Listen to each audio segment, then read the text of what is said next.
spicy.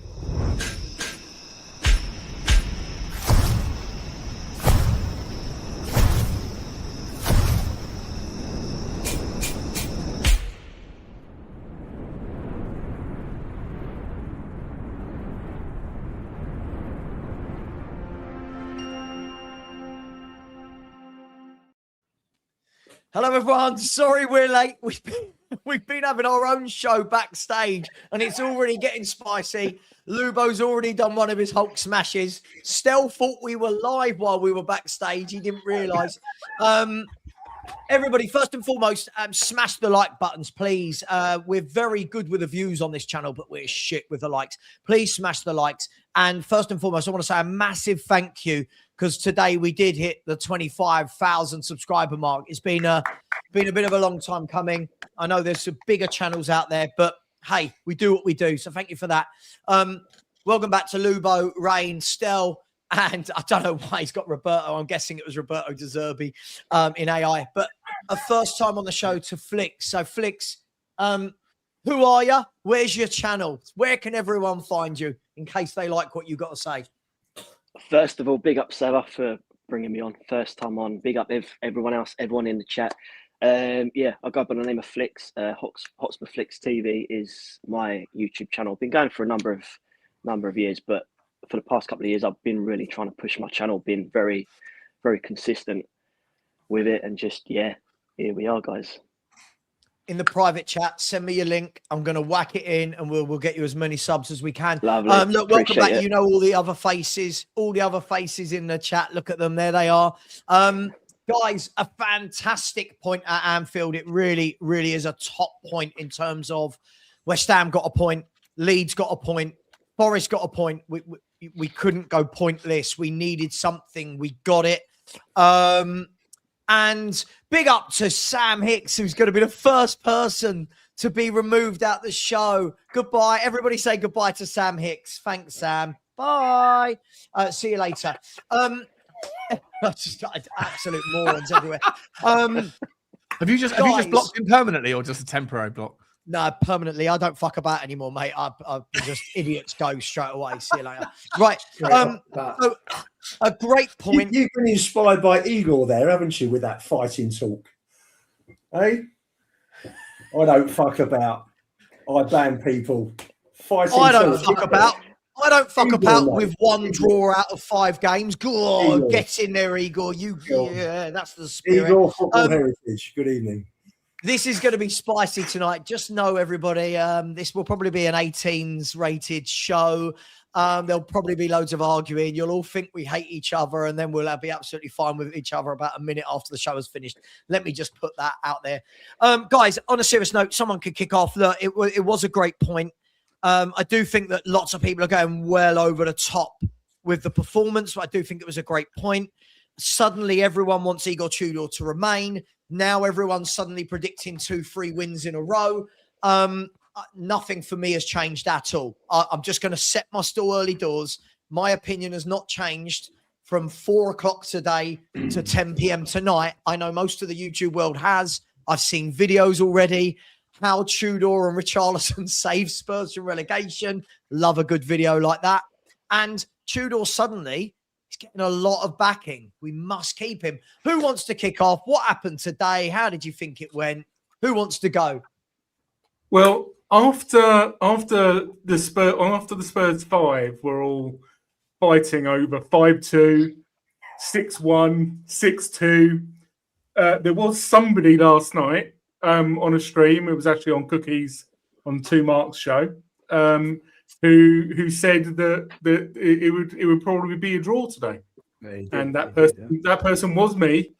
I absolutely called it because. Go on. Thank you very much. Have your flowers. Thank you. Because this is what we do. They turn up for the big games. They always do it.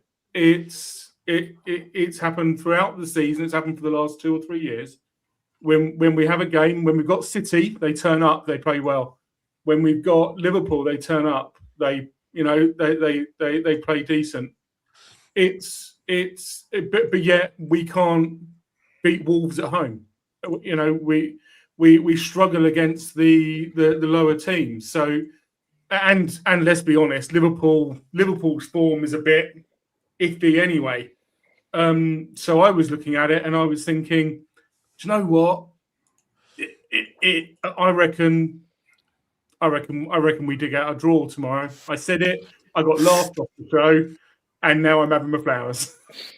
So. Well done. How proud are you of yourself today, Rain? Are you really happy with that? Are you? I mean, it just is what it is, isn't it? I'm more proud that we got that point. That point was absolutely critical and vital for us.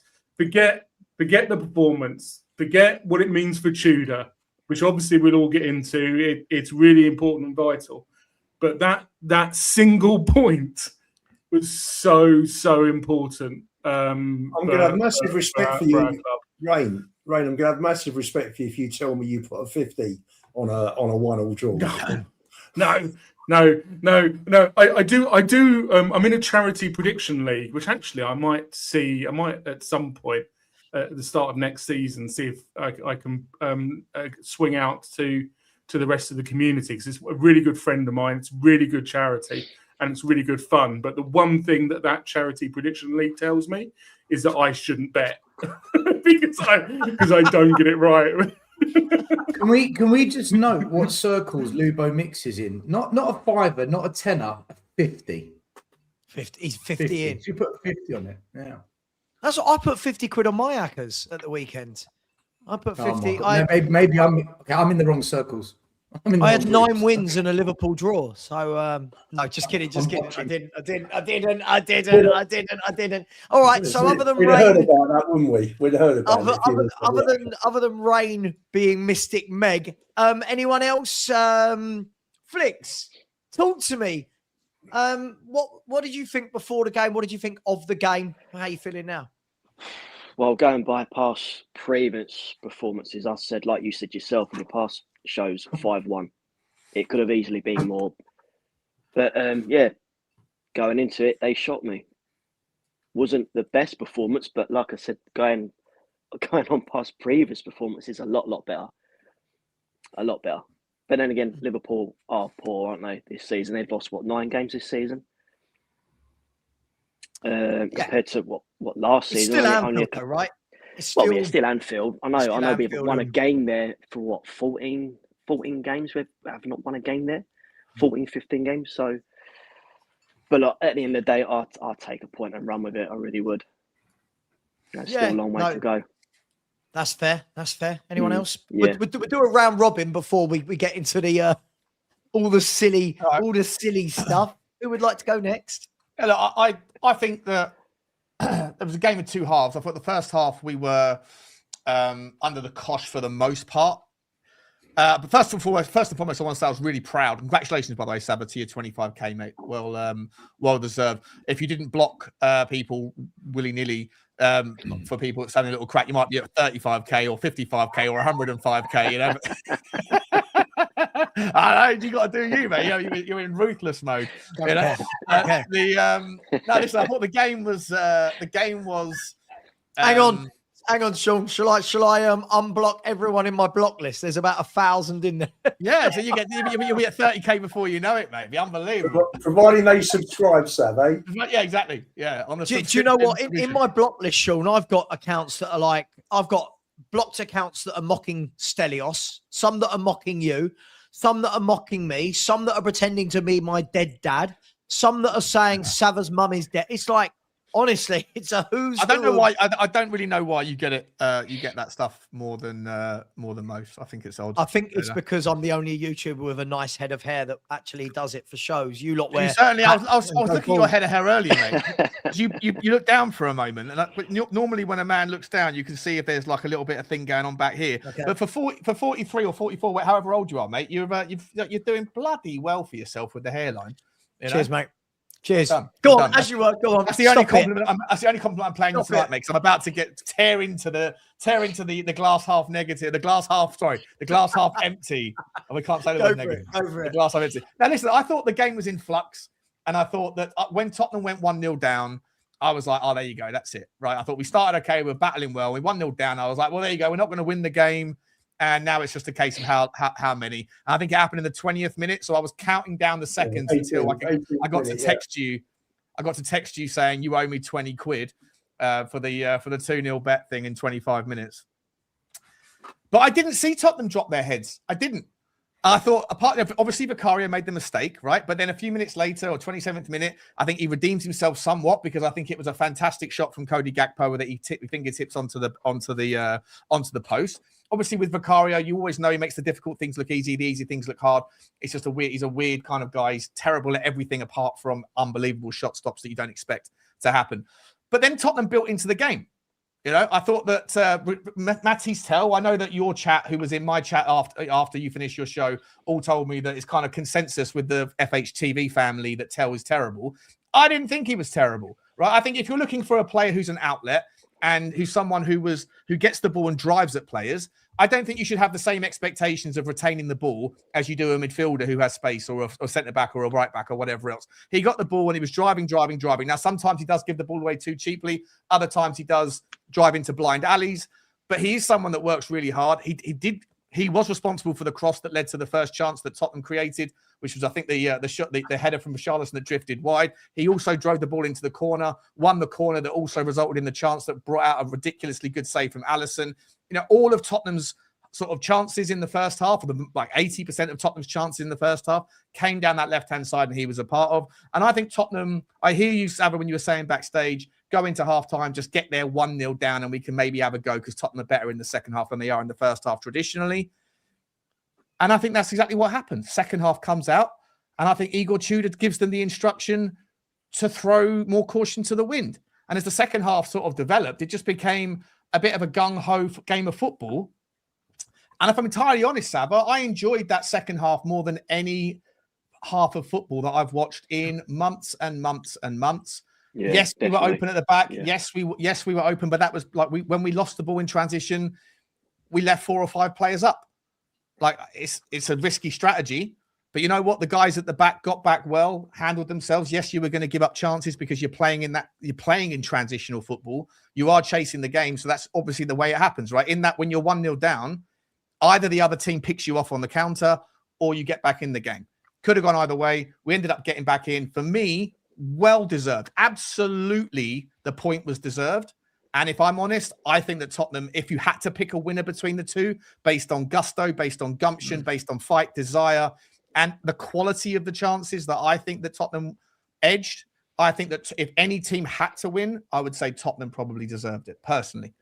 But then I'm going into it with a glass half full approach because I was just delighted with the fact that Tottenham turned up today. I wasn't expecting it at all. No, Sean, I hear you. Listen, just for note, just 1 minute as to where I am before I bring the guys in. I thought that first off, I thought we were dreadful. I'll be honest.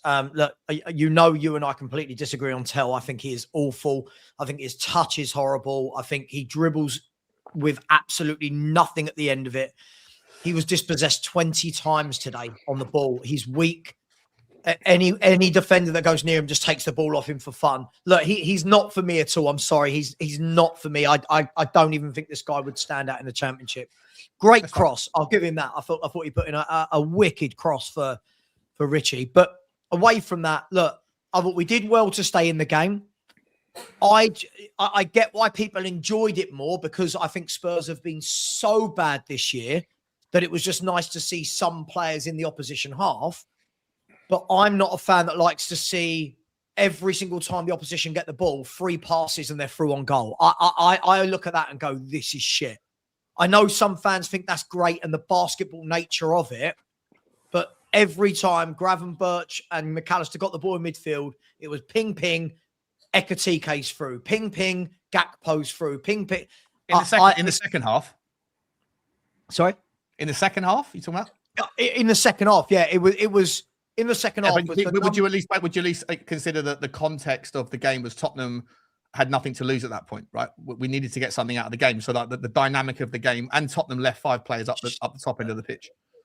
Sure, but the problem is I've seen it for so many years now with Tottenham that this is norm. Like this isn't. Oh no, but that's not the conversation, is it? The conversation is about the game. No, but But if this was a one-off, I'd go, yeah, good. It was great. Basketball end to end. But look, I've probably got a slightly different view. Listen, great point. I'm not of the opinion it was a bad result. It's an amazing result. I just don't go along with everyone else that this performance was good. We can't pass the ball. Like, we can't make 3 passes in a row. It's embarrassing. Our midfield was just bypassed for fun. I don't blame them. There was no one else. I don't blame them. But our midfield was bypassed for fun. Sosa having to play on the right wing. I think, what are you doing to the lads? But we'll get into those things later. But Sean, glass half full, great point. But my glass is always some level full. Well, and if it's not, I'll go downstairs to the fridge and get another one. And I think this one is two. I've got 2. One's full and one's not. Let me come to. I don't think anyone's believing that Sean has to go downstairs to get another drink. No, I got a little mini fridge over here, stocked full of Thatchers. So don't worry about that. No. Hang on. People are saying I'm not giving the players credit. I thought they dug in well. They did. I just think that because we've been so starved of anything, we are. If any of you like Eddie Murphy said, right? If you are starving and you haven't been fed for years and you see a cracker, that's the best damn cracker you've ever had. And I think the problem is with Spurs now, we are clutching on any player makes a pass. We go, good player him. Sosa has a shot from 30 yards and everyone's going mad in much. I'm like, all right, cool. It was I think that's a byproduct of what's happened at this club over a number of years, that we attach ourselves to every little thing. Lubo, let me come to you. I'm going to say Stel for last because I've already seen Stel go on We Are Tottenham TV. I know what he's going to say. So Lubo, you go, and then I'll let Mr. Stelios go. I think it was, for me personally, listen, I was screaming when the ball went in. That was a massive goal, a massive point. It changes the mindset now, doesn't it? Instead of going into the Forest game off the back of 7 league defeats, we've gone to Anfield and we've got a draw. And I think that's, I said in the last week or two, most important thing is to break this losing run, which we've done more often than not. As I said, you come away with a draw rather than a win, because a team after 6 defeats is low on confidence. We had 14 players missing. If you include Byfield, we had 14 players missing. So for me, funny you were never like this for Frank, isn't it? Sorry, it's funny you were never like this for Frank. No, listen, we were. I don't think we ever had 14 players missing with Frank, but you say that. But I asked Lubo earlier, so are we giving credit to Tudor? And Lubo said he's got to go anyway.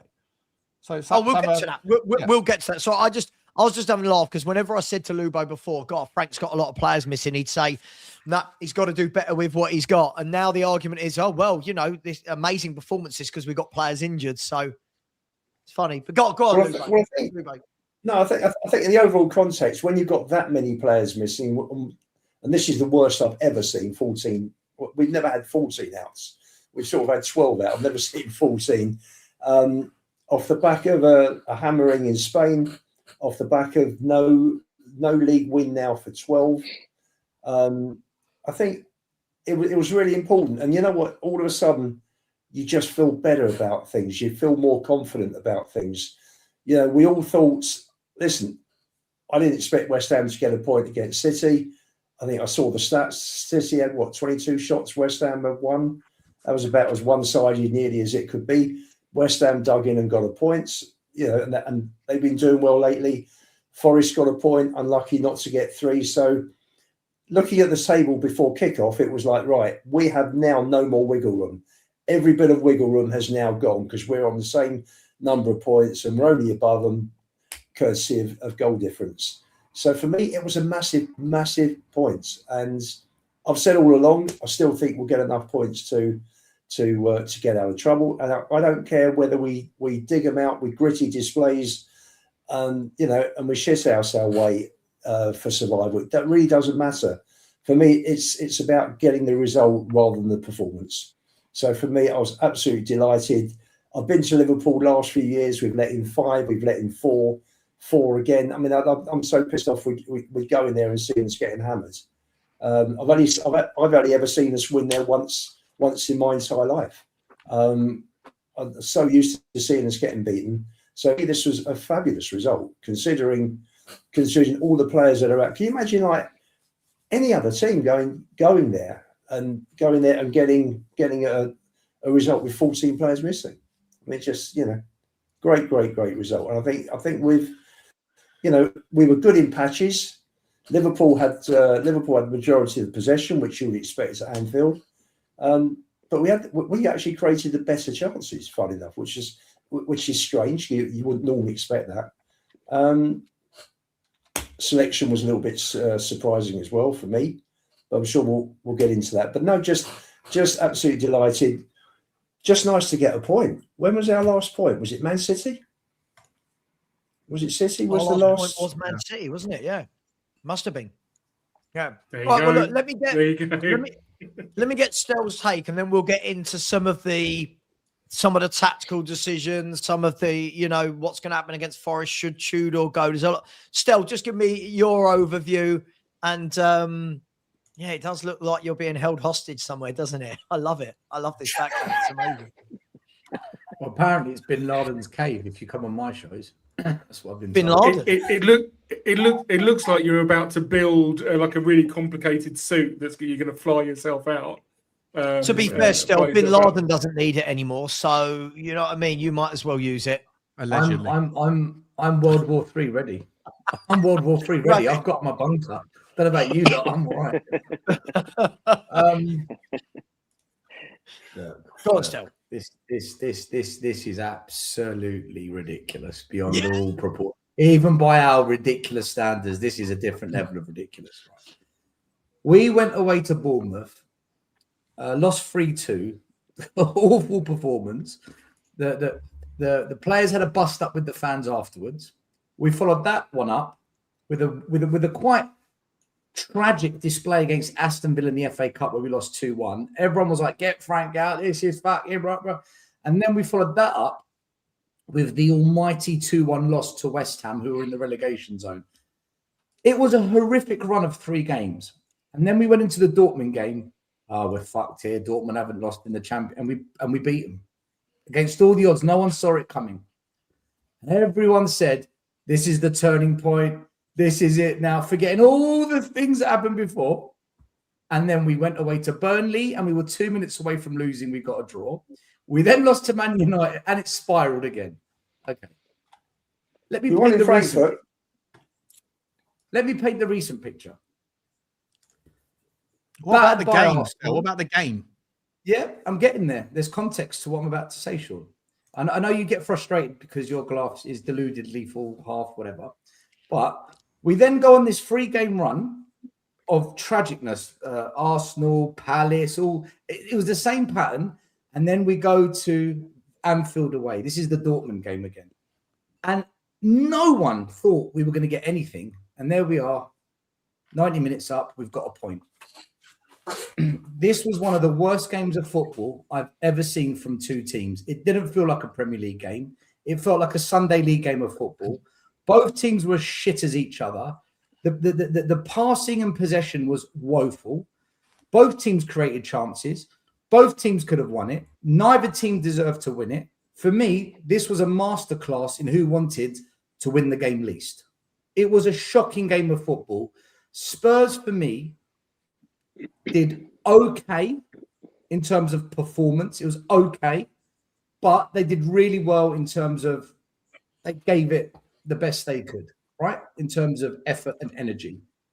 Liverpool on any other day would have won this game for me, no question of a doubt, because they were horrific in the final third, horrendous. Where I give Spurs credit is our defending from balls crossed into our box was excellent today. We defended so many balls into our box really, really well. I give us a lot of credit for that. Otherwise, I thought our passing was shit. I thought our possession was crap. Richie could have got maybe another goal. He probably could have got another goal, but then Liverpool could have got another goal as well. A draw was a fair result today, but nothing changes for me. I was not impressed by anyone in particular in terms of, wow, that was different. And I wasn't impressed by the tactics. I thought we got away with it. The left back playing right back, the right back playing left back, and the backup right back playing centre back. What are we doing? We're not going to get away with things like this.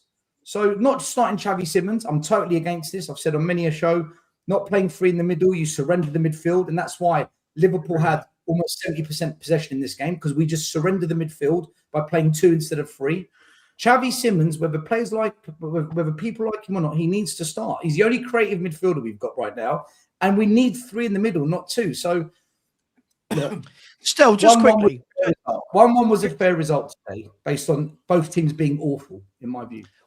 We'll get into Xavi Simons a bit later. Just before I start off another conversation, just to say, I know was shocking as well, by the way. I know that, you know, Xavi Simons hasn't set the world alight, but if people actually look into it, we've only won 3 games in this entire campaign in every competition when he's not started.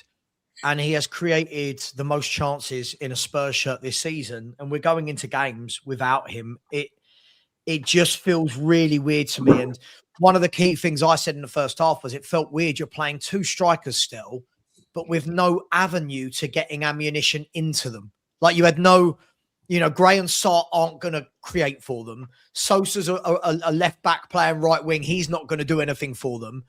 I think Tell had a good cross in for Richie, but let's start there, guys. Savva, can I just say one thing on what you said? Yeah, cool.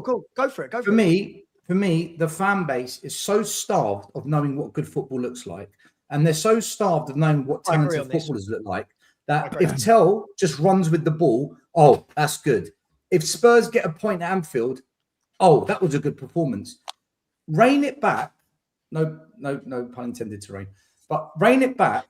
If you at least you got his name right this week.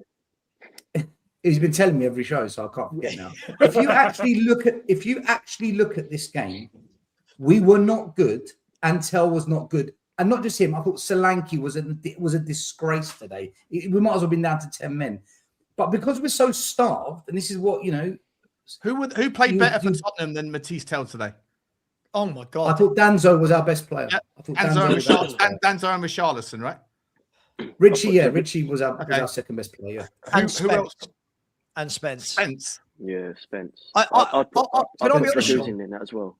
I thought Danso was very good. He was my man of the match, Danso. I think he gets so much hate, but he was immense in the air. I thought Richie, look, I don't want Richie at this football club, but you know what? He showed every ounce of fight and battle for a relegation battle. I thought he was good today. Other than that, I don't think there's anyone I can say actually had a good game. I thought Sarr and Gray in midfield. Listen, I know it's all we've got, so I'm not blaming Tudor for that today. But I thought it got massively exposed against Atletico Madrid, and then it got massively exposed again today. Whoever plays against these two in midfield is going to just dictate and pass around them for fun. Other than that, Sean, I don't know who did well. I think Tell had a great cross. Other than that, you can't lose the ball the regularity he does, and we say all I've heard you guys saying for so long is you want people to take players on. He beat the fullback he beat the fullback 5 times today. But what happened at the end of it? Well, like one of them, he crossed the ball in, which was Richarlison's cross. The other one, he won the corner kick, which led to the other chance, which won a top draw save from Alisson. Like, if you are someone that takes players on, if you are the only outlet in the team that has been pinned back for the entire 45 minutes, and all the other 10 players, with the exception of him and possibly, even though Richarlison was caught back all the time, Tell was our outlet and had nowhere to go, so he drove into the corner and took players on. And yes, in that scenario, if you are someone that has the role of taking players on and being the creative spark, the outcomes of your take-ons are going to be mixed. That's the way it works. You're not going to beat a player every single time. No top 10 team in the Premier League. Think he looks good though. Like, I don't see hang on. any particular no top 10 club signs Tell. Not the one team. You're overlooking. He's not supposed to be a first-team player. We have 14 players out, right? Why is he not meant to be a first-team player? We spent 40 million pounds on him from Bayern Munich. Why is he not meant to be we spent 40 million pound on Archie Gray. He wasn't supposed to be a first team player, right? You invest in the youth for the future. Yes, we fucked up by not bringing in a left winger. That's on the football club. But Matisse Tell was in no one's mind supposed to be a first team player immediately. But the guy does what he's asked to do, what you want players to do, which is to take players on. And those the outcomes of trying to take players on are going to be mixed. You're never going to take on a player and get it right every time, unless you're Lamine Yamal. Sean, I'm talking about the basics, though. Sean, I'm talking. The thing is, where I agree with Stell is I think we are so starved of what a good footballer is anymore that we are trying. Hang on, we are trying to make players who are so bang average that we're overpraising them. Matisse Tell, for me, forget. Listen, wingers are never going to have 100% success take on. Of course they're not. No winger does. Kvaratskhelia doesn't, and he's one of the best wingers in the world. I get that. That's never my issue with Tell. My issue with Tell isn't that, he might not beat a man. My issue is the number of times it's the basics in play. Ball goes into Tell. He holds it up. Defender nicks it off him straight away because he's not strong. Defender takes it off him because he hasn't learnt the basics of how to shield a football. It's those tactical things I look at where I go, you're just not. He's entirely isolated. Just on today's performance, it comes across to me like you made your mind up about Matisse Tell a long time ago, and now you reverse engineer the performance to fit the previous narrative. No, I'm not reversing anything. I'm just not impressed by him at anything. Who was the kid on the wing for Liverpool? Who was that young lad on the wing Rio. for Liverpool? Right. Yeah. Look at that. him. That's what a young good winger looks like. Time. He lost the ball so many times. God, Sean. He was levels above Tell today. He had Morrow on post. He really did with it. And what did he do with it? Crossed the ball into the box about 15 times. And did anything happen? Come on, the three chances that we created in the first half, every single one of them started with Matisse Tell. But because you guys have made up your mind about Matisse Tell, you're not willing to give him any credit. Who would you have, Rio or Tell? Can I tell you? No, hang on. Sean, who would you have, Rio or Tell? All of your argument.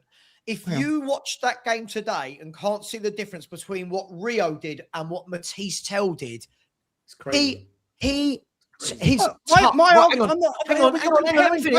We're talking about Matisse Tell's performance. You haven't once given. You've said he put in a good cross. All three chances that Tottenham created in the first half came through Matisse Tell, and one was a corner because you mind up your mind, which he won. No, but hang on. And the Tottenham fans, and the Tottenham fan. Hang on, let me. No, you just said which was a corner. He won the corner. He won the corner after dropping the ball down there, and then the corner came in. The Tottenham fans appreciated him. The Tottenham fans were singing, The Tottenham fans clap when we lose 5-1, Sean. And that's facetious. Clap when we lose 5-1. Being facetious. But Sean, they do. So what I don't like is your answer is always because you've made your mind up. Listen, I want My answer is not always because you're minding. I'm just saying today you're talking about things that he's done in the past. I'm talking about today's performance. Sean, in that first half, before he got those two crosses over, right? Every time the ball went into him, it didn't matter if he was marked by one player, by two, no one on him. He loses that ball. Like people in my chat are sitting there going, it's like candy from a baby. Like he can't shield a ball. Like he's got no idea how to shield a ball. You have cultivated that opinion within your chat. If you watch other people, other chats that don't have that same opinion about Tell, where the content creator doesn't share that, the audience doesn't share that opinion. In my opinion. Sure, but okay, watching that in that first half alone, by the way, right? They showed out of 12 of his first touches, 9 of them he gave the ball away. Like this isn't when you're saying about I'm cultivating.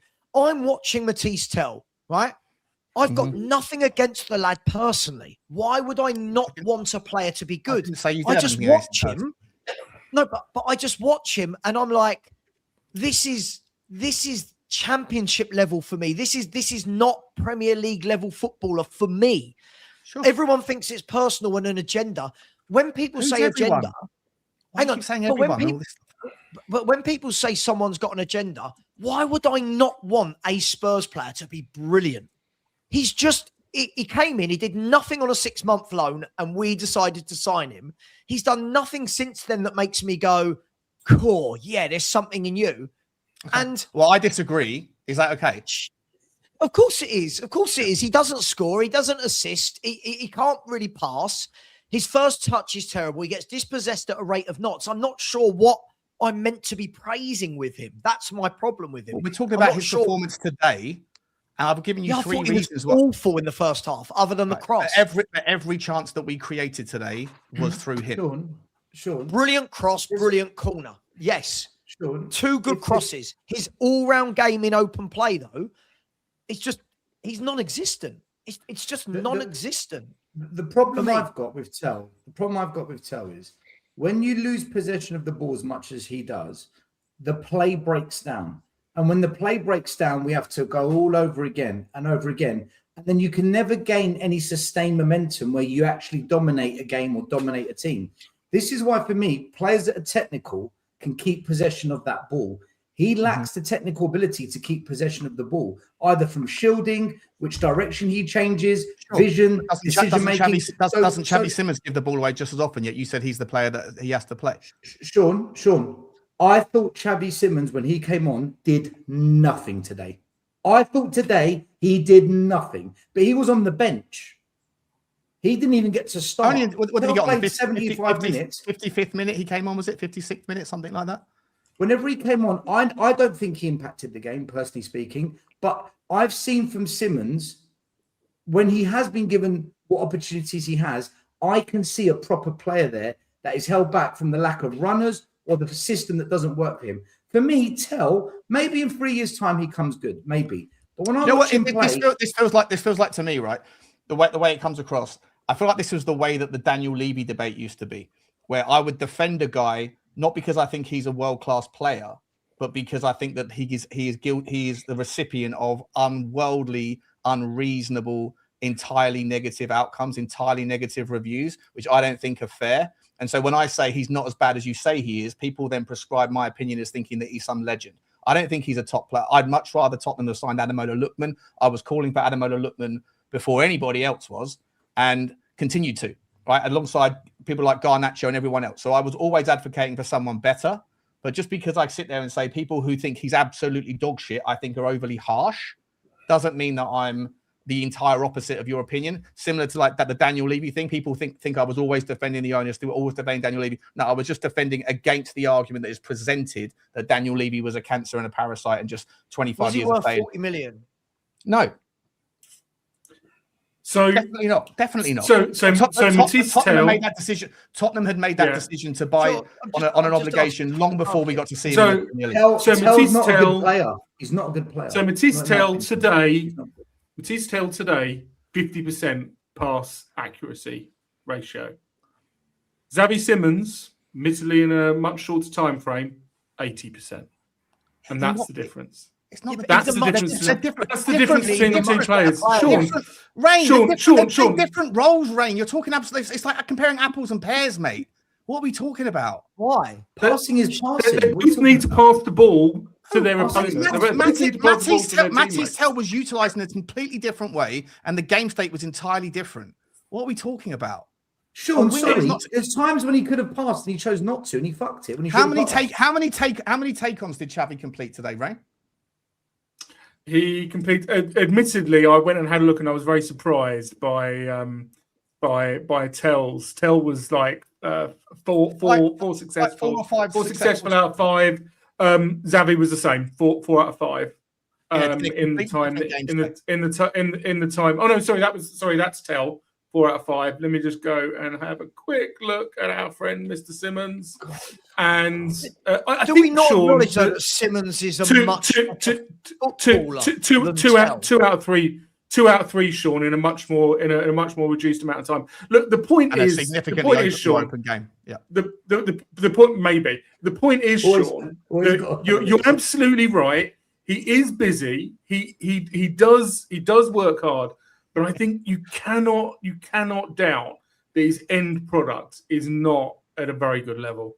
Even if it might be in a year or two. We're just talking about today's performance, and all I'm reacting to is people that are saying he's fucking trash. He wasn't fucking trash Sean, today. he is. The play broke down countless amount of It times keeps because of breaking him. down on Our him. play broke down because of him too many times. There was no one to support him. He was the outlet.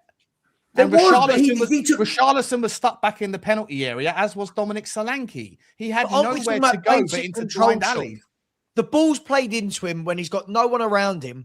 It either goes off for either runs it off for a throw, or his first touch allows the defender to nick it away because his first touch isn't good enough. The thing for me is good wingers, and this is the thing. You don't have to have the greatest output in the world. There are wingers that are very good at that. Look at Jack Grealish, right? Jack Grealish, what he's always been good at since the age of about 17 is, for a small guy, his ability to shield the ball from his opponent is second to none. His ability to take it into dangerous areas. Matisse Tell, for me, the basics I haven't seen. That's my problem with him. It's just the basics, the touch, the control. Every now and then, I thought there was a bit in the second half where he skipped past a player, and I thought, that was really good. But it's the basics, and I think Stella's right. It's how many times the move breaks down. Now, in defense of Tell, I have to be consistent with what I say about other players like Simmons. What would it be like in a more settled team? However, the difference is I've seen Xavi Simmons do this for Holland and for Leipzig. I've seen him have games where you go, bloody hell, you are good. You are a baller, to use the kids' terms.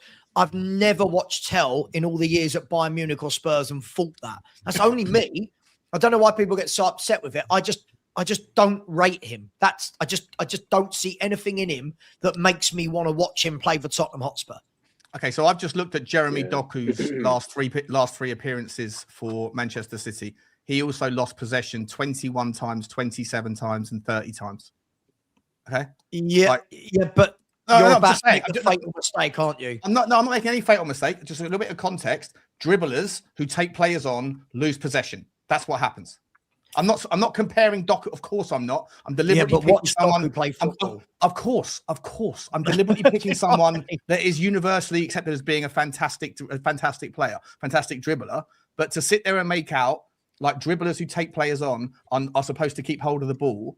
I can see people in the chat saying, "Didn't he lose possession 21 times?" Yes, he did. But that's part of the game of being the creative spark, right? That's what happens. There's context. He isn't a creative spark. That's the problem, Sean. That people are saying he's in. Sean, he's had something like 45 Premier League appearances and got 1 assist. Like in a team that's fucking trash, Savva, and in a team where Thomas Frank didn't let anyone pass the halfway line. Same with Xavi Simmons. Is Xavi Simmons a bad player, or has he been? Didn't he play? Hang on. Didn't he play for Ange Postecoglou, who didn't let any players play in our own half and defend? Yeah, when we completely threw away the league, right? But you know that's not my narrative. We were attacking. We weren't really attacking. Not really. Not in the last 10 games. We just didn't care about it. Either way, hold on 1 minute. Tell didn't come for the last 10 games. He came at the end of January. I'm saying in the last 10 games when we were giving up the league, which is when what was Tell doing when we weren't giving up the league? Well, I don't even believe we were giving up the league. We were just shit. I mean, we got. Okay, well, it's a whole different on a different conversation topic. Anyway, basically, Sean, do you know what? Do you know how you know when a player's good and when a player isn't? When fans aren't so divided over a player, you know they're not too bad. When fans are divided, that's when you don't know what a player's about. I just don't understand. I don't understand. Massively divided. There's no unity. Always seems to be the go-to scapegoat of like Tottenham players are shit, players like Matisse Tell. And I'm like, why is he the first name on everyone's lips when they want to moan? Romero's been slammed this year. Mickey van der Vende's been slammed for the last 3 weeks. I'm talking about more generally. I think most people. Porro got rinsed for about 2 months this year. Porro got absolutely taken to task this season. Let me bring in Lubo and Flicks. Lubo Flicks, where are you at with the Matisse Tell thing? Is it that he's young, needs time, and he wasn't bought as a first-team player, or is it what I'm saying? I just don't rate him. I might be wrong in the future. I just don't. I've seen players like him at Charlton and at do you know what I mean, Coventry, and I don't see anything in him that makes me go, where are you guys with this? Yeah, Savva, I was obviously when we got him, I was on the fence with him because coming from Bayern Munich. I've never seen the guy play before, so okay, let's give the guy a chance. But he's been with us for how long now? Quite some time, and I've just seen enough of him, really. Send him back. But at the same time, most of the players in our squad are just basically average, aren't they? But with Tell, yeah, I've literally seen enough. And the other player is Wilson Odobert. He's another one. He's a little bit like Tell. Can't stand him. Yeah, I mean, Lubo, obviously Tell and Odobert normally get lumped in together. I mean, I'm not really impressed with either of them. Are they that bad? Is it their fault? Are they young and they've been bought for the future? Is it unfair that we bought both of them at the same time? Where are you at with Tell? I mean, last year he was played 26, including substitutions, scored 3. This year he's played 23 and scored 3, so it's 6 from 49. I was surprised we bought him. It wasn't the sort of, we didn't need him. We needed, I'm sure everybody thought Sonny was coming towards the back end of his career, and if it wasn't last summer, he'd be leaving. It'd be this summer. So I was surprised that they went and bought Tell. We spoke the other day on your show, didn't we, Sal? We were talking about the old days when, and we were talking about the difference in styles, and that.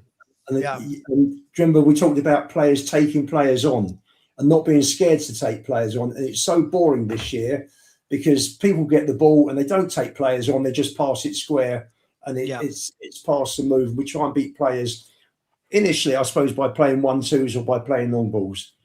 So from the point that Tell, I mean, there were 1 or 2 situations where he carried the ball today. He took the pressure off. I'll never have a go at a player who wants to have a go at something. It's like you see a player lines up 25 yards, has a shot, goes over the bar. He's had a go. You can't turn around. What pisses fans off more on that point is when a player should shoot and doesn't, bottles it and just plays a square ball. And we see this so often, particularly with Spurs. We don't normally shoot from outside the box. But coming back to Tell. We haven't got anybody else. That's the problem at the moment. Until Kudus comes back, there are no other wingers in the squad that are fit. Yeah. True. So for me, does he give you an outlet? Yes. Is he capable of doing something? Yes, he is. Does he do it regularly enough? Probably not. Is he ready in terms of his development to be in the first team? The answer is no. But we haven't got anybody else. So if he's going to run at players, then I'm all for that. Let him take players on. And if he's beaten his player 5 or 6 times and he's put in one ball that Richie could have scored on another day, header just past the post. The second time Richie's header was well saved by Alisson. I mean, that was a better save than it looked because he would have seen that at the last minute, the keeper. And you just need a couple of sparks during a game, and all of a sudden you've won a game. Or you've drawn a game. So is he? Listen, we're nowhere near where we should be as a team. We're nowhere near where we should be as a squad. So you've got to. It's a different conversation to a conversation we would have 8 years ago with Poch's team. So of course, yeah, of course. So I'm sort of. Lubo, do you know? I'll tell you how I feel about Tell. Right, Blitz, you just got to jump in. You've got something to say, bro. You do. But Lubo, do you know what? I think you've hit the nail on the head. What Tell needs to do is he just needs to repetitively do something basic and something good. So he just needs to take on his man, put a cross in. Take on his man, put a cross in. Take on his man, put a cross in. He'll build a relationship with the forwards. It will then get into positions to receive those crosses. And he just needs to do something simple repetitively. And that's my problem with Tell, is I see what Sean is saying. He takes on his man. He definitely has skill. He definitely has pace. But the problem is he tries to make everything a little bit too complicated. And he just needs to do simple stuff. I think back to David Beckham, right? David Beckham was an outstanding player. He didn't do anything complicated. He just took a touch and hit the ball, right? And that's all sometimes Where you was need to that? do. I don't understand why. I look at- I don't understand why we're speaking so much about Tell today, Rain. But where was our outlet? If it wasn't for Matisse Tell, where was our outlet today? I think Solanke picked up the ball but then looked isolated. I actually thought that our forwards looked quite isolated. But like if you think of Richie in that game, whenever I think of Richie, he hasn't really got anybody around him. Richie was feeding off other people for his chances, right? But our own, like the only catalyst. This is why I'm staggered beyond belief by the glass half empty analysis and why we spent 50 minutes talking about the guy who was our only outlet in the first half. Like, when are we going to talk about Pape Sarr and his woeful passing? When are we going to talk about Dominic Solanke's absolutely? We're going to move on to it, but everyone's taken so long. Everyone's getting their say on this. We're going to move on to it. See, you get really attached to Matisse Tell. No one's saying he wasn't. No, I the don't. only I think you guys outlet. get attached to the idea that he's dog shit. I'm just defending his honour. I've just seen. We've seen him for over a year now, and I've not once ever watched him and gone, yeah, yeah. I watched that Rio for Liverpool today, right? And you straight away tell me a football fan that didn't watch that game today and go, "Core, he has got a lot about him." Right? I think every football fan up and down the country today would have gone, "That Rio, his touch, his control." And for me, forget the take-ons for one moment. When that Rio stood up Porro, by the way, let's move on to Porro then to make this fairer, right? Porro cannot defend for shit. He is terrible, right? I am getting really bored now of hearing the excuses for Pedro Porro all these years on. I don't know what this guy offers anymore because everyone used to tell me it was an amazing cross. His crossing has been absolutely atrocious for a very long time. His positional sense on a football pitch is awful. And today, 17-year-old Rio took him to the cleaners every time he stood him up. Even if Rio had to check back and then go again, you just knew he was taking him on. You knew it. So let's go Porro. Anyone want to tell me how good Pedro Porro is these days? Mate, he's absolutely done at Spurs. Actually, Flicks, did you want to go?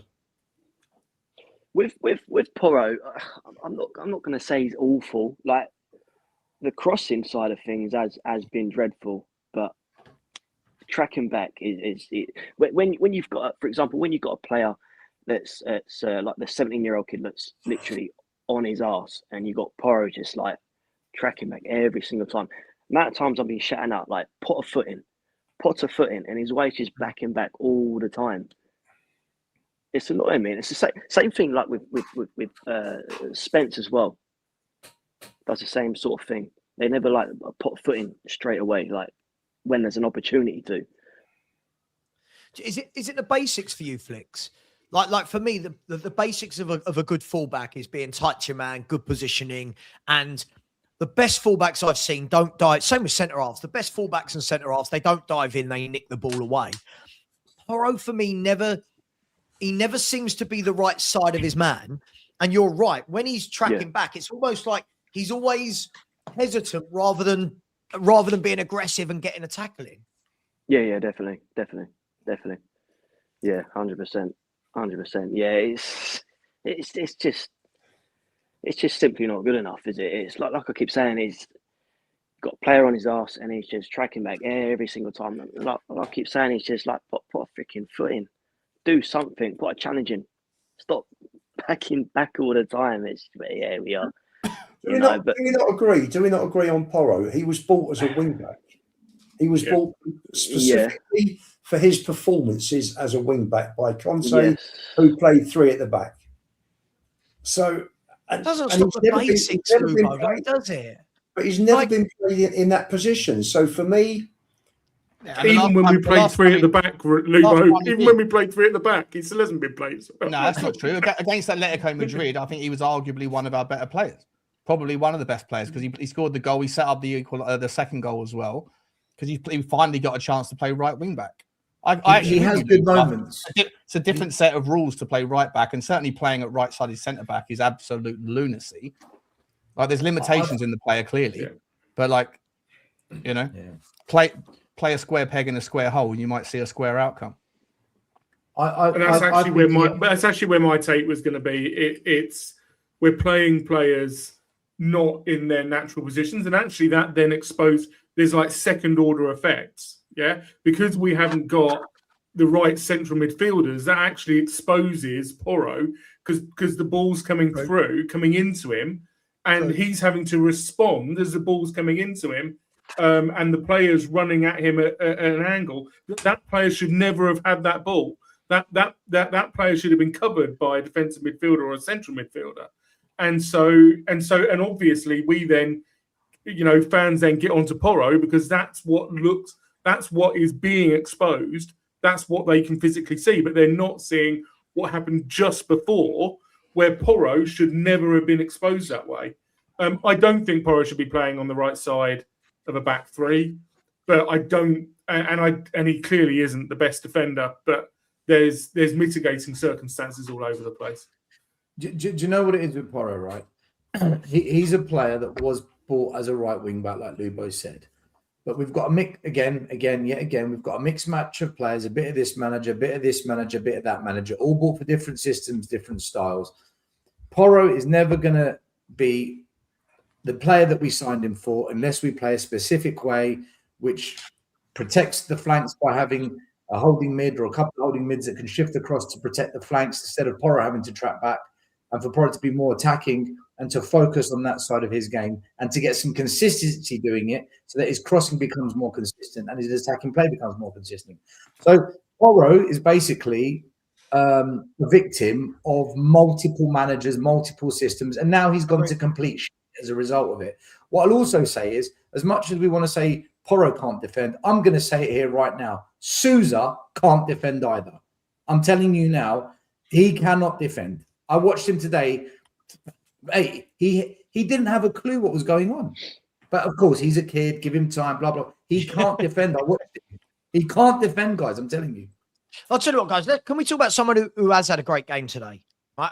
I think it's kind of universally appreciated. I think Danso today. I think that we'll get to Archie Gray. I want a positive first. I think Danso had a blinder. I think he, not only in the air, I think he always gets talked about, guys, for how good he is in the air, and we know that.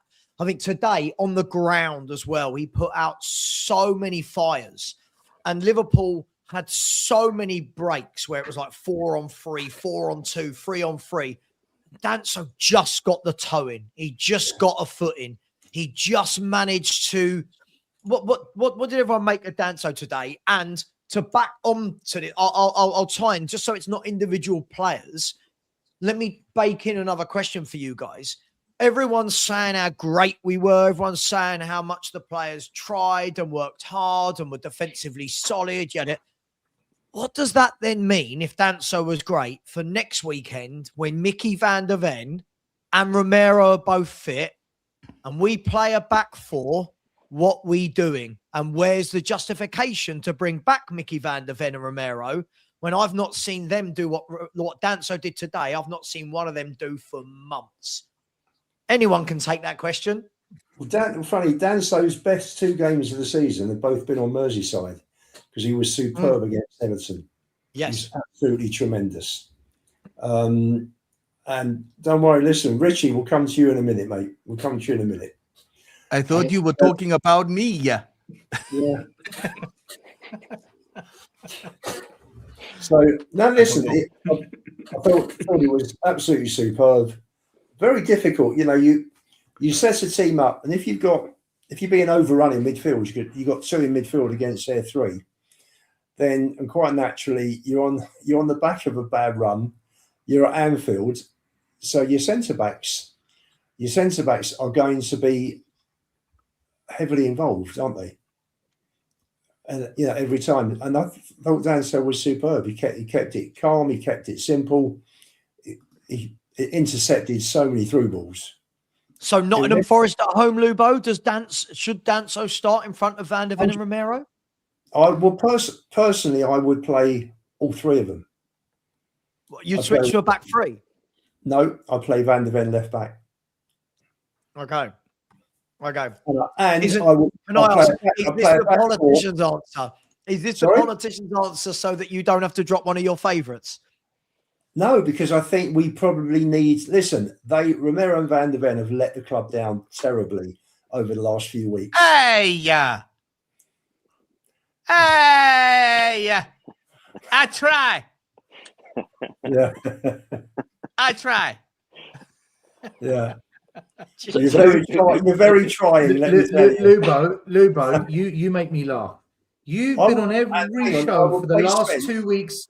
1 minute. You've been on every show telling the world square pegs, round holes, Yeah. right? And now you want to play Van der Ven out of position. No, hang on. He plays left back for Holland as well. Still, it's not, Mate, it's not, he's a centre half yeah, and you know it. Square pegs, round holes, and now you want to go and do it. What are we And I doing? would, Come on. and I would play Spence right back because he is the club's best right back. So who's That's what I do. so who's your back three for Forest then? Back three or Danzo. back four. I play a back four. I wouldn't be. So you're going Spence, Danso, Romero, VDV. That's your back Yeah. four. Yeah. I would drop either Van der Ven or Romero. One of them has to be dropped. Hey, That's stop. that's what needs to happen. If Tudor's got big bollocks, he needs to drop one of them. Amazing. You guys to stop. I've been trying hard. I'm sorry about the Crystal Palace. I'm sorry. What do you want from me? I'm sorry. He sounds like a mafia boss from a movie, doesn't it? Hey, wise guy. Wise Hey, guy. I'm sorry about the Yeah, Palace. true, Hello, you know, smoking a pancake. So Lubo's taken the easy answer, guys, and rather than have to drop one of the favourites, he put them all in. Stel, He next doesn't weekend, mean it, though. He doesn't mean Right. what he's saying. should Danso play Stel next weekend, and if so, who should he play with? Yeah, you have to play him. And I don't even like Danzo, but you have to because off the back of that, listen, I'm a big believer. If you play well, you deserve to start the next game. You've earned the right. That I've always said this about even players that I hate. If they put in a good, I would start Richie. You have to after that. Yeah. You So start we'll get Tell to as him. well, right? You'd start Tell. So Tell should be nowhere near that bloody starting 11. I tell Says you. the man, Yeah, oh yeah. my God, why have we spoken so much about Tell? First opportunity, let's drop his name back in. Just looking for consistency, you know. Yeah. And I think the manager's got to. But both of them have not been in a great headspace or performance. So I don't know which one you go with. I would probably say you go with Mickey van der Ven because Mickey van der Ven can play to the left of the centre back and Danzo can play to the right. If you play Romero, who goes left, I wouldn't like either of them on the left. So I would probably say start Van der Ven with Danzo. Now let me ask And you drop one more Romero. before I move on to the others. Does he drop his captain, Who's his captain? Romero? Oh, Archie Gray. No, we'll get to Archie Gray. Does he drop Romero? If we're saying it should be Mickey van Yeah, der no, I Ven just said for that. Palace. I just said that. Yeah, Right. yeah, I just No, said but that. If you does go to he- back four, Not you. Does he drop his captain? do you know what? As much as I think Tudor still needs to go, and I know we're going to get onto it, I actually think that Tudor probably does have it in him to drop Romero. I think Tudor does have it in him to do it. I think Romero is the one. I think Romero is the one player he's not going to drop. I'm not sure. When you see Ray. when you see the clips from Madrid where Romero's coming over to the touchline and quite clear and he's doing all the talking. Yeah, he's doing all the talking and Tudor's doing all the listening, and then Tudor takes Kinski off. It looks very much like Romero is his. Rain, his man. if that's the case, right? If what you say is true and he hasn't got it in him to drop Romero, then Tudor needs to be sacked with immediate effect because he hasn't got what it takes. And this is a freak result that's kept him in the job. We'll get onto this later because I've got plenty to say about this, but I would drop Romero personally. Does Tudor? I think yes, but Rain says otherwise. God knows then. I agree. If it was me, I'd be dropping Romero in the situation that we're in. What we don't need, what Danzo gives us, And what Romero doesn't give us is a certain degree of stability, a certain degree of emotional stability. Romero is up here, down there, up here, down there, up here, down there. The reason why we say he has bozo moments is because he loses his head. And in a pressure situation such as we're in, we don't need somebody who's going to lose their head. We need somebody who's going to be relatively stable. And that's right. what The thing is, I like Romero. I'm one of the few that defends him, and I still do. I like Romero. I don't have anything against him. However, you've got to make a decision. I don't want a back three. So if I want a back four, it's got to be two of Danzo, Romero, Dragusin, and Van der Ven. Dragusin's the worst of the lot, so he's automatically dropped. Yeah. Then I've got to pick three. My heart says Romero, but my brain says you can't drop Danzo after that, so he starts. Danzo can't play left of the centre-back, so by default, it has to be Mickey Van der Ven. So logic in my head says you've got to go Danzo, Van der Ven. My heart says Romero, but... Sorry, why can't you play Danzo on the left? Is that what you just said? Because Mickey Van der Ven's a left-sided centre-back. Why can't you play Mickey Van der Ven left-back? Because then you're doing the whole square pegs in round holes shit again. Well, Mickey Van der Ven plays left-back for Holland. Mate, he's a centre-half. There for the Dutch, doesn't he? I don't know. I don't know. I think he could actually his ability to carry the ball out. If you're looking at Mickey Van der Ven, can we just have a chat about Mickey Van der Ven for a split second? Right, when he was like his skill set, the pros of his profile were massively accentuated in a high line under Ange Postecoglou. His ability to spread his legs and get out like Bonnie Blue and get us out of trouble with a sort of deep line clearance, whatever. From a high position, getting deep and then slide tackling was absolutely fantastic. He was elevated in his profile because of that. Is Mickey Van der Ven really that great positionally? Really that great aerially? Really that great with his spatial awareness in a back four or a back two when you play a deeper line? In my opinion, absolutely not. When we've seen him on the left of a back three, I think he's been absolutely shocking under Igor Tudor. I think playing on the left-hand side of a back three when against Arsenal, he didn't have... I was at that game. He had no idea whether he's supposed to be going and helping Jed Spence to tackle Bukayo Saka or to get a little bit more central to kind of take on the threat. But the whole team was all over the shop that day, Sean. It was a mess. I haven't seen him play a back three, left-sided centre-back position very well at all. In a deep line back four, his skill set, his pace isn't as necessary. His weaknesses, his aerial positioning, his aerial defensive sort of solidarity, massively questionable. And the other part of his game where he thinks he can add value is driving the ball forward and taking it out from the back. In two of the last three games that he played with him playing in a back four or a back three, when he's driven the ball out, he's been picked off against Crystal Palace, I think it was, before he got sent off. He was picked off 3 times. Against Arsenal, he was picked off 3 times. Neither of those things actually affect that. None of them eventuated with goals being conceded, but he can't do the things that make him look fantastic when playing in a deeper line than a back four. And as I say, my experience, my eyes, him playing on the left of the back three is horrendous. Right. Okay, Sean. On a let me finish. You put him on the left back spot, he could do Gareth Bale type stuff because he's got the ability to drive and carry the ball very well. And if you do it from the left back spot, you don't carry the same threat of getting picked off as if you do doing that from a left-sided centre back, where if you get picked off, everyone's got to scramble to cover for your gap, for your absence in the defensive block. I think that if you are going to play him, there's an opportunity now because I don't think Jed Spence is anywhere near as good as some people make him out to be at the other side of the game. And we need to win games. We don't just need to not lose games. Right. We need to win games right now. Hold on. What you just said, right? We need to win games. What you've just said is to play a player who's never played left back for Spurs to now go with that notion, right?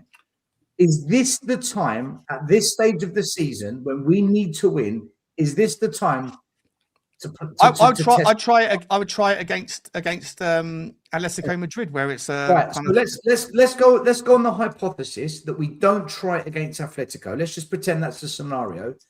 Are you then saying we experiment this idea against Forest or not? No, it's too important.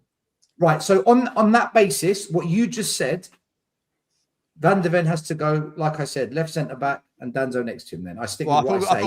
On the on the basis What we're about not going to Forest? try it in the Atletico game. Oh, Forest. Okay, Forest. If we're going to try it at Atletico Madrid and it works, or at least it looks decent, Yeah. I don't necessarily listen. I hear you about the experimentation. Is it time to experiment? No, like it isn't. But Igor Hang Tudor on, seems Sean, to be. can I back you up a sec here? Yeah, sure. And still, just before I bring Flicks in, right, guys, when we're saying about experimenting, hasn't our whole season, every game at the moment is an experiment. So it's not like we're breaking. It's not like we've got a top left back and we're going, I'll tell you what, let's drop. Who was the top left back? It's not like we've got Danny Rose at left back and we're going, I'll tell you what, we'll drop you, Danny, to trial this. At the moment, we've got Spence there one game, Gray's there one game, Sosa's there one game.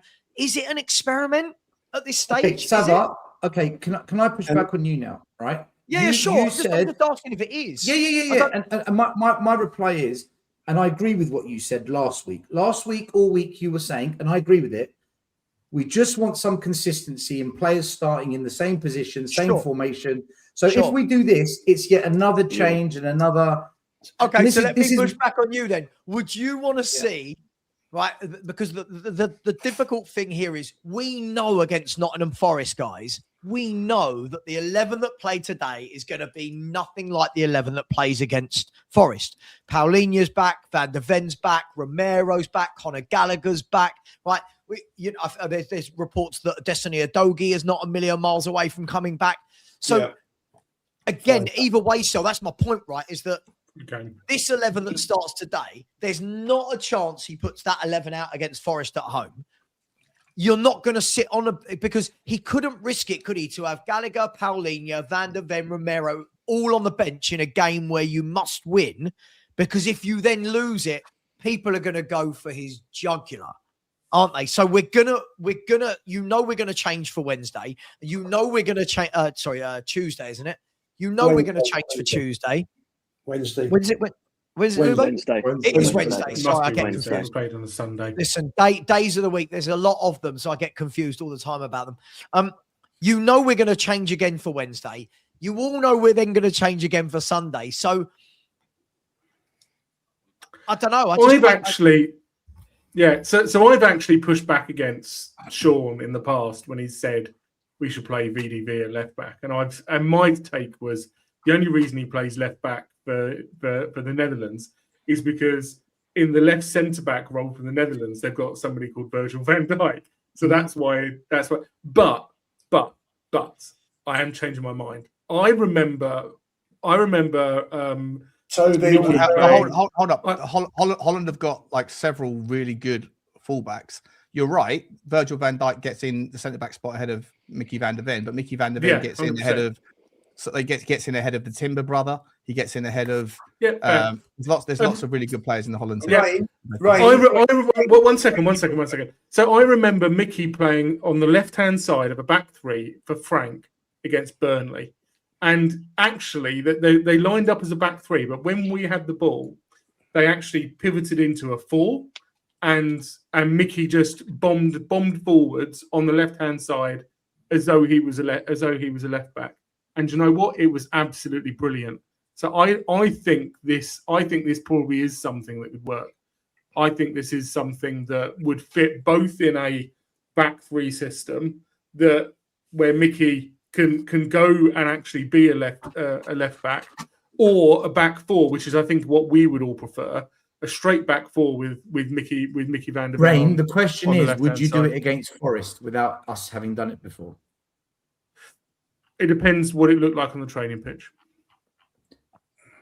The other thing what about what it looks like in a real life game scenario? Do you agree? Because you said, I hear what you're saying, Sean, but you didn't actually agree or disagree with what I was saying. Do you agree that Mickey van der Ven is a shell of the defender that we saw under an Ange Postecoglou system, because all of his pros, all of his benefits, his unbelievable pace is completely nullified in a deep low block, and all of his weaknesses, his positional sense, his aerial prowess, his calmness, all of those things are amplified because there's more. And so he takes that and he wants to go and run with the ball. And that's also something that has to be curtailed. If you're going to do that from a centre back, from a deep lying centre back spot, you've got a hell of a lot of people to get past. And as soon as you get picked off, you leave yourself vulnerable. If you don't want to kind of suppress that side of his game, put him on the left back. Sure, not really, because for me, I think Mickey van der Ven's a really good defender, but he's another victim of an absolute shit show of a club for 2 years. In the Europa Cup final, we didn't play a high line. In the Europa Cup is he good final, in the air? Is he good in the air still? In the Europa Cup final, we were deep, sat back for most of the game, and he was excellent in that system, deep. So he can do it. But this year, generally speaking, though, is he good in the air? But this year, we have chopped and changed, whether it's Frank, whether it's injuries, whether it's... We have chopped and changed so much. There is zero stability or consistency. Not in the back line, we haven't. Yes, we have. Not really. The back line We has been fairly started Porro, stable. then we dropped Porro. Then we played Spence right back, then we moved him left back. Today, Pedro Porro... Until Pedro Porro got injured, Pedro Porro played 97% of the minutes that Tottenham Hotspur have played. Right? I'm just saying, to answer the question, do you think that Mickey van der Ven is a good aerial defender? He's average. Do you think he's good positionally? I think he's better than what we've seen. In a deep line playmaker role. Yes, I deep line think he's better than what we've seen. Who are those two? You tell me. Mickey van der Ven's the Mickey blue. van der Ven. Mickey van der Ven's clearly the blue. Yep. And the red is Danzo? Yep. Yeah, there you go. Yeah, but isn't it mad when you stack up their data next to each other? Isn't it actually mad that if you actually look at dance? Over what sort of time period? Over what sort? Yeah, I was about to say, how many games is this data taken for Van der Ven, and how many? At least 10 games. At least 10 games. I think it is. The Premier League this season for Danso and for Mickey van der Ven. I'll chuck Romero in there, shall I? Mad. I listen. Van der Ven. I think you have to have played at least 10 games to actually appear in that list. Guys, one second. And there's Romero in green. Yeah, that's your listen. Savva, for me, the second half of this season, Van der Ven has not been good. The second half of this season, he's not been good. But I don't put that down. I personally don't put that down to him being not good. I put it down to the absolute shit show we've become as a club. The same reason I said to you about Porro, he's better, played in a certain way, played to his strengths, and he's just lost all of that because we made a mess of him. I think Van der Ven is now feeling the same.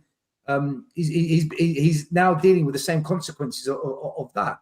That's my personal opinion. I think if Mickey van der Ven was at Arsenal, he'd be a bloody good He'd be a bloody good defender in a high line. Yeah, sure. No, just playing at Arsenal where there's proper structure, because that team has got structure, especially. Can't you make the same argument for any player that we had that has shown signs in the past that they're a good player? Can't you make the same argument for Conor Gallagher? But yeah, still, you said Conor Gallagher's been absolutely fucking terrible. Conor Gallagher hasn't played at Tottenham long enough for us to see. Yeah, but you know that he's a good player. Past. If you're making the argument that Mickey van der Ven would be fantastic, he's had good moments. Look, he's had good moments. For me, I didn't think he was the right signing for us in January, and I stick by that. I felt we needed different to him. We needed attackers and goal scorers. That's fine. That's not the point you make. That's not the point I'm making, though. Just quickly, guys.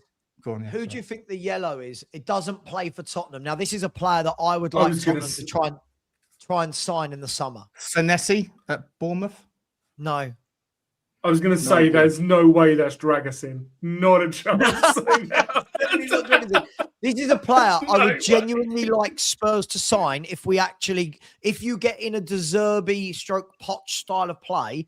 This defender is someone I would want. He plays in the Premier League. Does he play at Everton? No. Did he play at Everton? No. Oh. I mean, I think you'd agree from his outline. It's a good player, right? Passing, forward pass, progressive passing, carrying. You know, someone in the chat's just said it. It is Van Eck of Brighton. Oh, he's a cracking player. Okay. Now that's the sort of player I'd like Spurs to go. But I think it's quite. If I remove Van Eck, I just think that's quite interesting data in terms of when you look at Danso versus Mickey van der Ven, right? And I think there's a lot to it, Sean. When I know you didn't say this per se, so please feel free to go back. Flicks, feel free to come in on this, because in these shows, mate, if you don't shouting. Yeah. We're not going to be polite, right? It's just not the way we're built, all right? No We're not worries. built that way.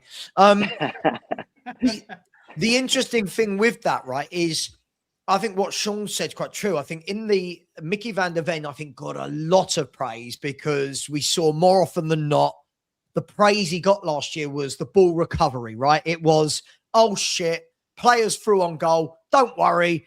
Mickey's there like Superman just running past him and nicking the ball away. I think the difficult thing we've seen, I thought, and this is where I agree with Stel, I think the first half of this season, I thought Mickey van der Ven actually had started really well in that role. Lately, I'm starting to see a lot of limitations in Mickey van der Ven's game, i.e. when strikers run at him, Like he Saka. does. He goes in rashly, doesn't he? Yeah, he is not composed. Go on, Flicks. Yeah, sorry, Savva. It's just at the end of the day, it's all doom and gloom in it. It's all mix mash among the squad. Everyone's had enough. Well, definitely Romero and Mickey van der Ven. They definitely want out. I just feel they've simply given up. And Do you think? Yeah, that's my honest opinion. I really feel they've given up, especially Romero. Obviously, rumour had it that he wanted out 2 seasons ago. Obviously, been linked with Atletico Madrid. And then, again, he's linked with them again. Yeah, last summer and the summer before, wasn't he? No, just last summer. If you can So get isn't that £100 million worrying then, flicks, if you Sorry? can get £100 million flicks for Van der Ven, you sell him in the summer and you fucking you run home to the bank, don't you? He's not a £100 million player for 100. Tottenham. 100. Sav, on that chart, you just He's not put a up, £100 million player, but people talk about him like he's a future. Yeah, no, I agree. I agree, yeah, Sean. I agree. Sav, Right, on that chart you just put up with those centre backs, Yeah. can you put them up again and put Vusković's one in? That would be interesting. Yeah. Oh, yeah. Yeah, I think we are missing something here. If you think the number of goals that we've conceded, where players have come in and they've met the ball, like midfielders have met the ball and they're unopposed in our D, in the D of the penalty area, and I look at that and I think that tells us just how much that little gap in between our midfield and our defenders is completely unpoliced. And I think that's why this season our defenders are looking the way they are. Just like I said with Porro, that he's getting the ball. A midfielder should be tracking the ball, and Porro is the one who's being exposed. I don't think, and a lot of it's come. Where the hell is Paulinho? Paulinho was doing just fine for us in the 6 at the start of the season, and he's just disappeared. It's just like, Frank. I get the feeling, Rain, that there must be some sort of niggling injury at him because he had a long-term injury last year, if I'm not wrong, at Bayern Munich. I think he missed a lot of football for an injury. So he has been carrying a niggle. Right. That's what I thought, because otherwise, if that guy's fit, surely he literally starts every game in centre mid. But because we need, you think what Rodri does for Man City? Yeah, he is a stellar midfielder. But when he needs to, he just does a little bit of mopping up, and we've got nobody who's doing that. Right. How long have I preached? I've preached about we need a ball playing midfielder that does that job, and we never have got it. Like, we have not bought it since Moussa Dembele. We've not bought that player. And I think you're seeing now half the issue is we're going into games, whatever the midfield pairing is, we all moan and cry, I don't like him, I like him, I don't like that partnership. So, like somebody said, like a Ruben Neves. I truly believe that until Spurs, people think I'm mad, Rain.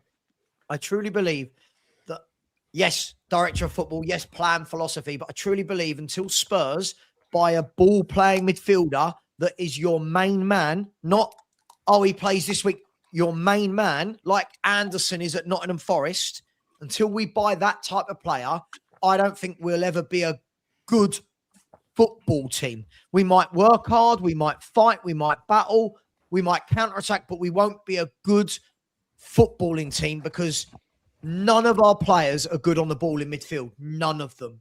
We've got that I in don't James care. Maddison and None of them. Kulusevski. We've got that in Maddison and Kulusevski, but obviously they're just, especially Maddison, it seems to be injury prone, doesn't he? So we have got Yeah, I that mean, there. I think the thing with them though is they're more traditional 10s, right? They're more like higher up the pitch. I'm talking about I watch Anderson play for Forest, and he's a fantastic player. Everything goes through Anderson for Forest. Oh yeah, everything goes through Rodri for Man City. Everything goes through Zubimendi at Arsenal. These players that don't always get the plaudits, but they just keep a game ticking over.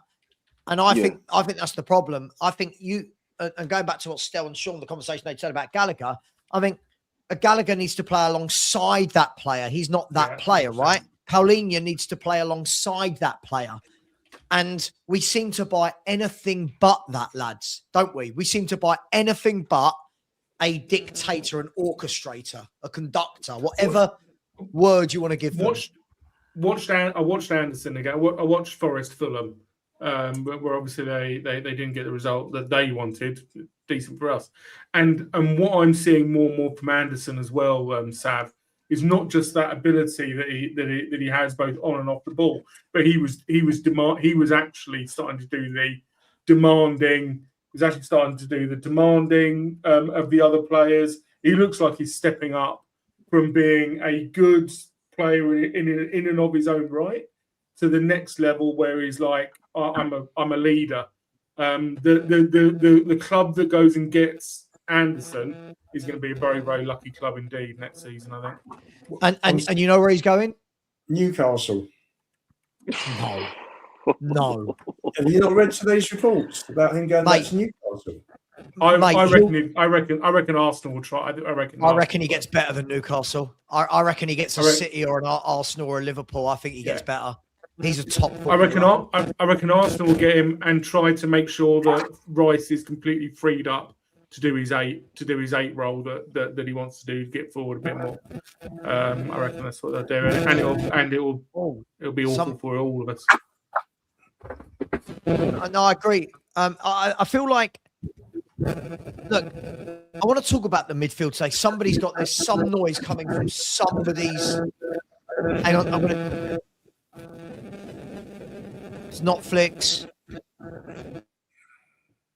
It's you, Stel. It's you.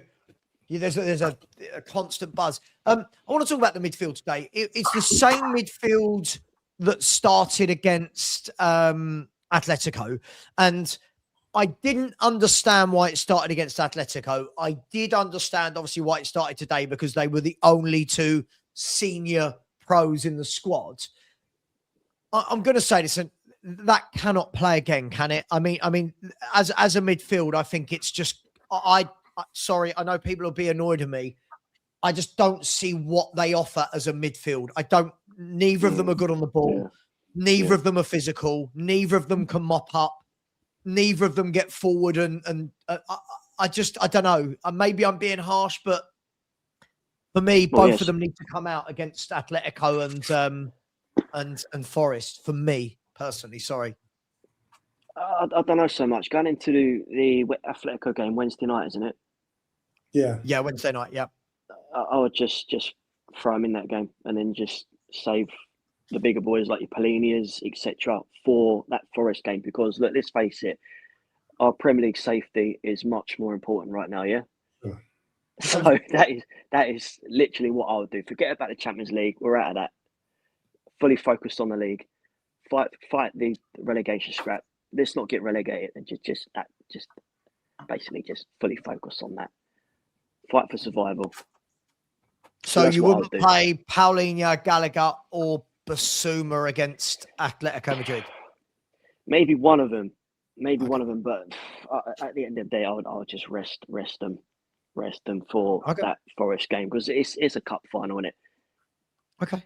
Some might say whoever wins that game possibly stays up, even though there's still a long way. Yeah, very massive. But even if whoever does win that game, there's still a long way to go, as we know. But I would fully focus on that next Sunday.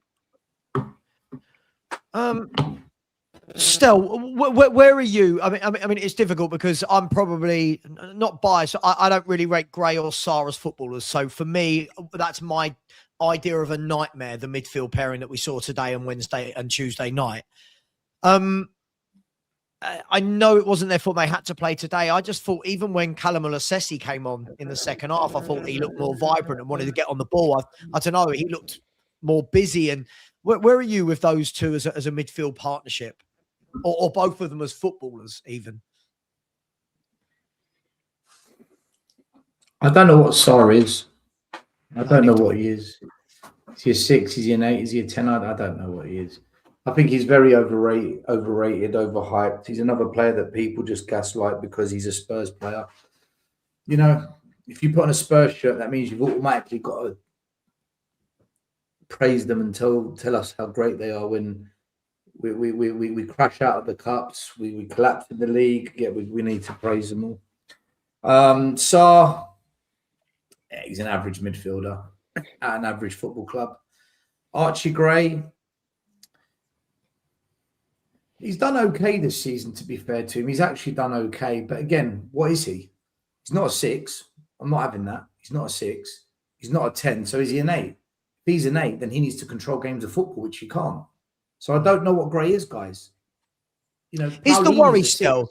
Can I ask you? Is the worry? And I had this chat with Lubo on the phone earlier, but and this all goes back to what I said 2 years ago when we signed the boy Stone. He needs to go out on loan for me, and more important than that, I think he needs to get in the gym. There was a 50-50 today between him and Mo Salah, where Gray, if you're playing centre mid, you cannot be pushed off the ball like that. And Salah just went, but see you later, mate. He's too weak for me still. He's a boy. He's a boy and he looks a boy. Do you know what I mean? It's not like one of those young, like when Declan Rice came through at West Ham, he went straight in the West Ham team and everyone went, God, this is a man. Like, I know he was young, but he was physical. He was powerful. Gray for me just looks really lightweight, like I'm saying, what is he? He's not a 6. Declan Rice is a 6. Paulinho is a 6, right? That's not Declan Rice. That's not Archie Gray. Is he an 8? Fine. If he's an 8, then he needs to control and dictate games of football like a Lampard did, like a Gerrard did, like a Dembele did. But he's not that either. So is he a 10? No, he's not a 10. So my question is, what is Archie Gray? I don't know what Sarr or Gray are. But what happens is they get on the ball, they show some energy, they show maybe 1 or 2 good passes, maybe they get an assist, and that's it. Brilliant, amazing. Wow, look at them. For 90 minutes, look at them and tell me what they do. I don't know. And I'm not, this isn't me criticizing Gray. I'm asking the question, what is he? Because he's not a 6, an 8, or a 10 for me. Is he a hybrid 6-8? Maybe, but I don't know many clubs that have hybrid 6-8s. I don't know what they are. Gray, I have no idea what these two players. Yeah, Gray is two to 3 years off where we will know the answer to those questions. That's the problem. You mentioned Gerrard. Obviously, slightly different players. Obviously, Gerrard hit levels, but I remember Gerrard at 18 coming through, and he was a stick. He got knocked off the ball constantly, and actually got injured quite a lot between 18 and 2021, and then he broke through, and obviously was the amazing player that he was. But the point is, I still remember that the majority of male human beings, right, don't go into their bodies until they're 21. We all think of Rooney. Yeah, there's only one Wayne Rooney. Yeah, there's only one. There's only one. There's very, very few like men who have a man's body. Like Buskovich actually might be another one of those. Have a man's body at 18, 19. Most of them, you know, you've finished your growing, and then you build that muscle. You know that you build into your body. And Gray needs. That's what Gray needs to do. I make Savva absolutely right. He needs to get into the gym. He needs to get on the weights. He needs to build some upper body, and he needs to keep the. He definitely has a technical ability. He's definitely got the little skills. He's just not ready for where we are. We bought him too early. Rain, what position is he going to play? We will find that. We will find that out in 2 or 3 years. I suspect it's an 8. Right. I suspect it's Can I? 8. Right, let me explain something. When you go through the academy process, you go from there's 3 phases: junior, youth, and there's one before junior. I can't remember. That's it. Pre-academy, junior, youth. When you get to youth, which is between 13 to 16, you're given 2 or 3 positions, right? Once you get to 16, you become a master of a position. So Harry Kane wasn't a striker until he's 16, 17. He would have played 2 or 3 roles. All our academy players are the same. Most academies operate the same way. So Archie Gray would have been taught to play 2 or 3 positions, but then he would have become a master of 1. I watch him at Spurs. I do not see a master of a position, right? I'll give you an example. Vuskovic, hands down, is going to be a master of a centre-back role, wherever club he goes to. That's what he's going to be. Mikey Moore is going to be either an inside forward or a 10. Mark my words. Yeah. I look at Gray, I don't get it. I don't get what they are trying to shoehorn him or facilitate him into. And the longer that goes on, he's going to end up being a jack of all trades, master of none, and he will fizzle out. So this is why I'm saying I need to know what his position is going to be now, because it's too late. How old is he now? Is he 19 or 20? He was 19 last week. The thing Right. is, though, still, he's So that needs to be cemented now, Ludo. You can't wait till you're 21 to decide No, you're listen, going to be a striker, because he would have missed 3 years of development for that role. He's played 76 games, and he's played 76 games over what, 5, 6, 7 positions, and that is as a result of the of the injury crisis that we've had since he joined. So he stepped in, because there hasn't been anybody else, and for me, I don't think. For me, he's not a starter yet. Hang on, sorry. Can I just say sorry, Side? No one's slagging off. Sorry, I hate when people do this. We're a football channel. We're having a conversation about what is he, what should he develop into, where does he play, have the club treated him well? If you are that thick, sorry, I'll say it, I hate it when people do this, that your first thought is he's being slagged off. You've got to open your ears a little bit more, man. No one is. Stel was given a really good breakdown there as to, as an academy player, as a youth player, how do you progress? What do you go into? And you've literally gone, we're slagging off Gray. Do you just want us to sit here and go, all of these players are fucking amazing. None of them need any coaching, right? And Flicks, I know you need to go in a minute, so I don't know if you want to wait to have your say or if you need to bounce immediately, but.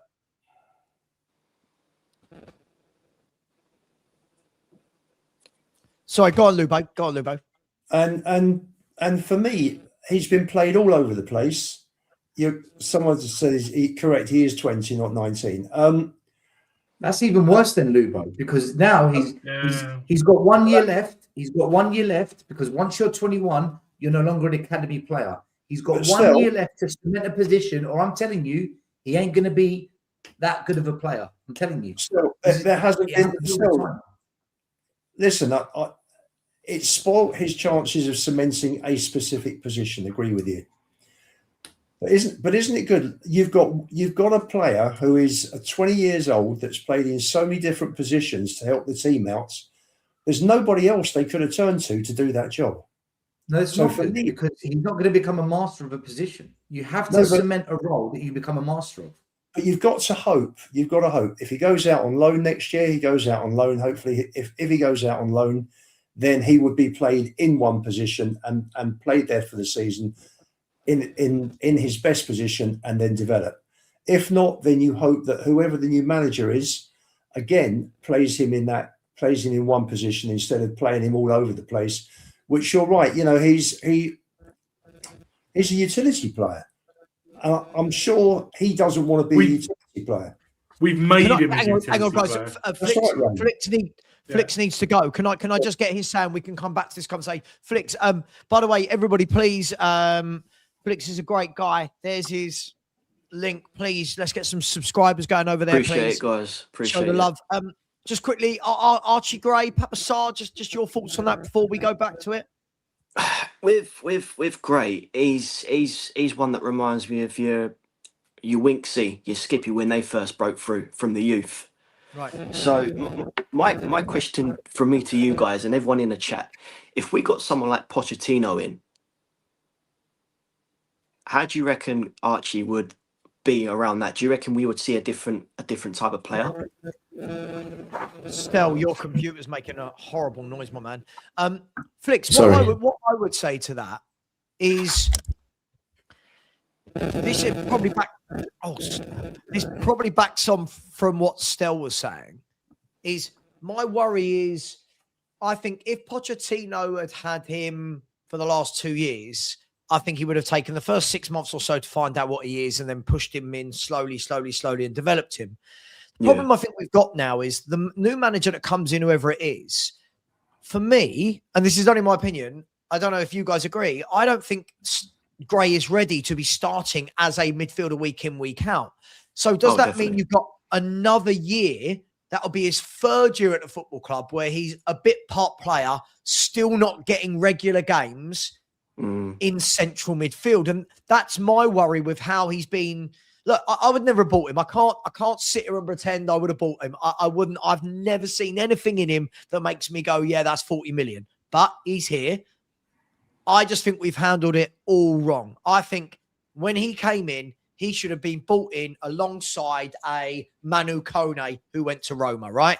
And you go, right, Archie, we're sending you straight back to Leeds for the season on loan in the Championship. Go and play another year. Leeds, what we want from you, let's get it in the contract. He's got to play 80% of the minutes or whatever, and get him in the gym so that when he comes back to us next season, he's not this stick 18-year-old. He's a filled out 19, 20-year-old.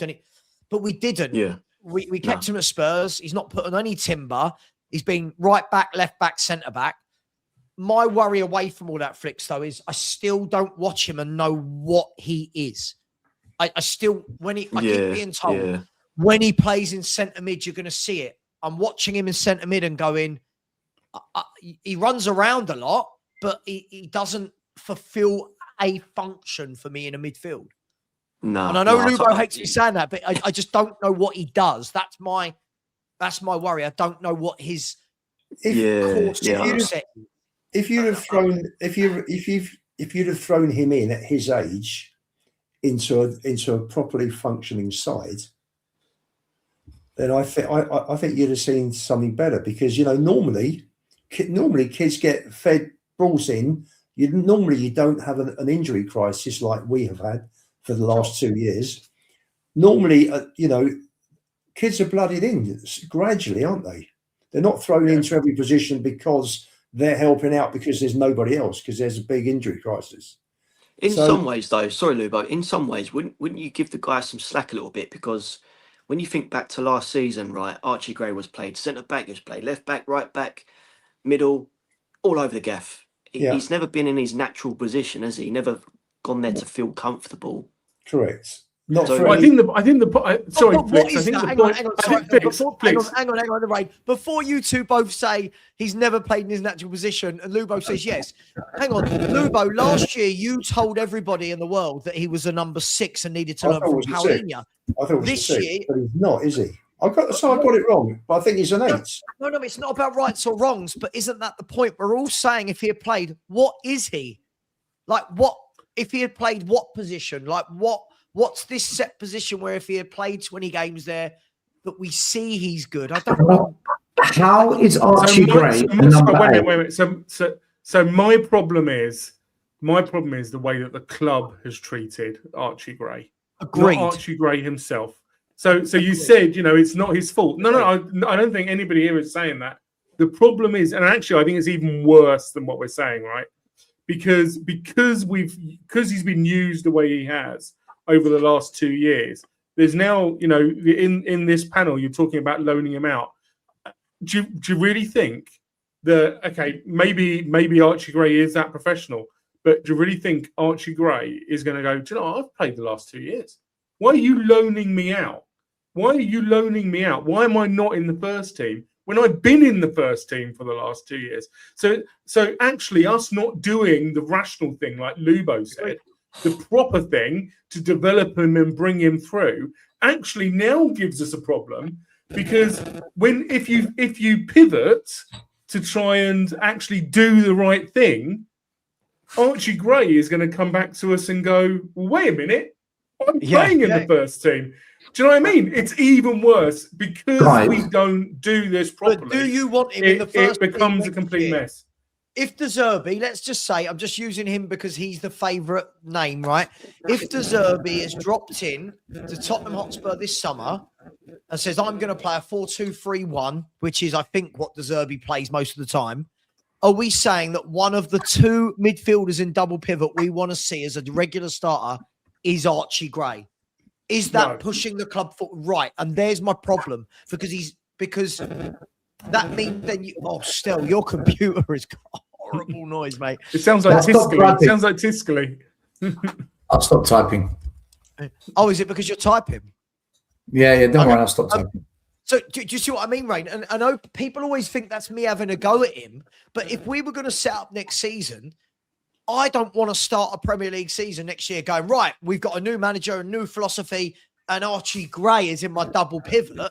That, for me, again, shows we're not really serious. It shows that we are, again, going, let's have a third year of seeing what this kid is. But for him, that's not fair either, because you're going, right, this is now your third year at the football club. You're not the main man, and we're not going to be in Europe next year, right? So how you can't have the rotation games. So do you see what I'm saying? I think the technical term is it's a hot mess. It's it's an absolute mess. And I do not envy the person who has to sort that out. There you go. Yeah. Flix, do you need to go? He's played 76 yes, mate. 18 games. Flix, take care, bro. Listen, everyone, I'll put the link in the chat. Please get over and subscribe. Thanks so much, bro. Really appreciate your input. In a bit. Thanks, man. You take care. Savva, can I say, right? Big up Flix. There's people in the chat, right? I'll say it. You've lost your fucking minds. You're literally ridiculous football fans. Some of you comparing Gray to Declan Rice. What fucking planet are we on here? What planet are we on? Declan Rice carried West Ham to a European trophy. Declan Rice is about to lead them to a league title. Gray isn't anywhere in that level of football player. People are saying Archie Gray's an 8. Number 8s control and dictate games of football like Pirlo. They dictate and control the tempo. When have you seen Archie Gray dictate a game of football and control the speed of the game? When have you ever seen that? There is no evidence to suggest this. I'm honestly, do you know, one of the reasons we finished 17th last year and we're probably going to finish 17th or 16th this year is because players like Archie Gray are starting every week. He's part of this.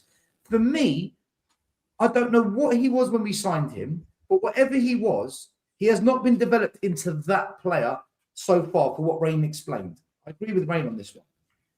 We are going to ruin him. If he's a talented player that everyone said he was when we signed him, we are going to ruin him unless we cement him to one role.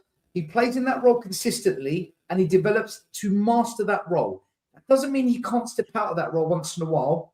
Right, look, this week we just need you to do that. Or as long as he goes back to his original role and he plays at least 70 to 80% of the season in that role.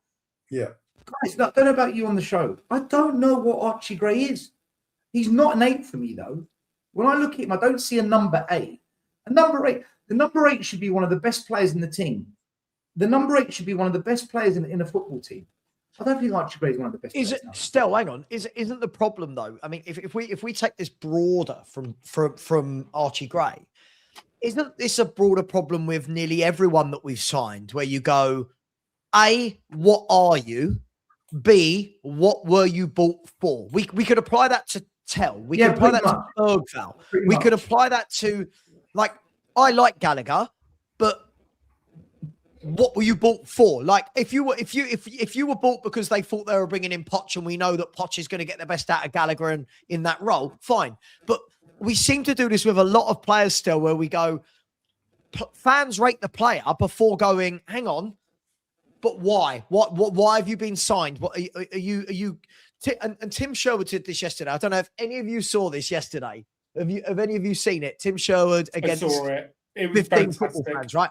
Tim Sherwood, absolutely. They said, right, Tim, what team would you pick? And he went back to basics, 4-2-3-1, blah, blah, blah, blah, blah, blah, do this, that, the other. And he turned around and he went, I'd have Conor Gallagher in there. I know I can trust him. I know what I'm getting from him. And he said, he must be looking at this club and thinking, and Tim Sherwood said this is not me. He said, Conor Gallagher must be thinking, what the fuck have I done? And he said, the fans must be thinking, why the fuck is this guy playing on the right wing? He said, you've brought in an experienced leader and you've stuck him out on the right wing. Yeah, he said, what are Spurs doing? And that ties in with everyone. Bergvall, no set position for 2 years. Gray, no set position. Pedro Porro, he's a right wing back playing right back. Adogi, left wing back playing left back, right? Basuma, we bought him as a box-to-box player. We decided he was going to be our number 6 because we haven't bought a number 6. Tell, is he a striker? Is he a left winger? Is he a left forward? What is Odeberg? What was Brian Hill when we... Isn't this the problem with all of them, guys? That because there's no plan, no one's actually being bought for a position. They're just being bought because they are a footballer with 2 legs and they breathe. It's because we chop and change managers and systems as well all the time. You know, there's Cam Shanks in the chat. Suchek is an 8 and he doesn't control games. Where's West Ham in the league, bro? Where are West Ham in the league? If the 8 doesn't control the game, what have you got in the midfield? Moussa Dembele, he dropped into the 6, but he played as an 8. Wanyama was the out-and-out 6. Dembele dropped in the 6, but he often played in the 8.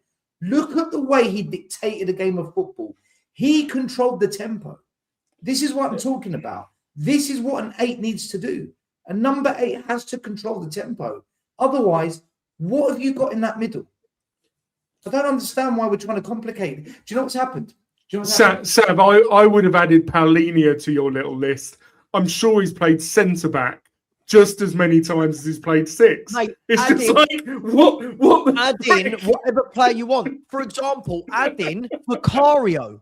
We know Vicario's going to play in goal, but if you are going to have a manager like Ange that plays the way Ange does, why is Vicario, who is a very limited footballer of a goalkeeper, the guy you buy?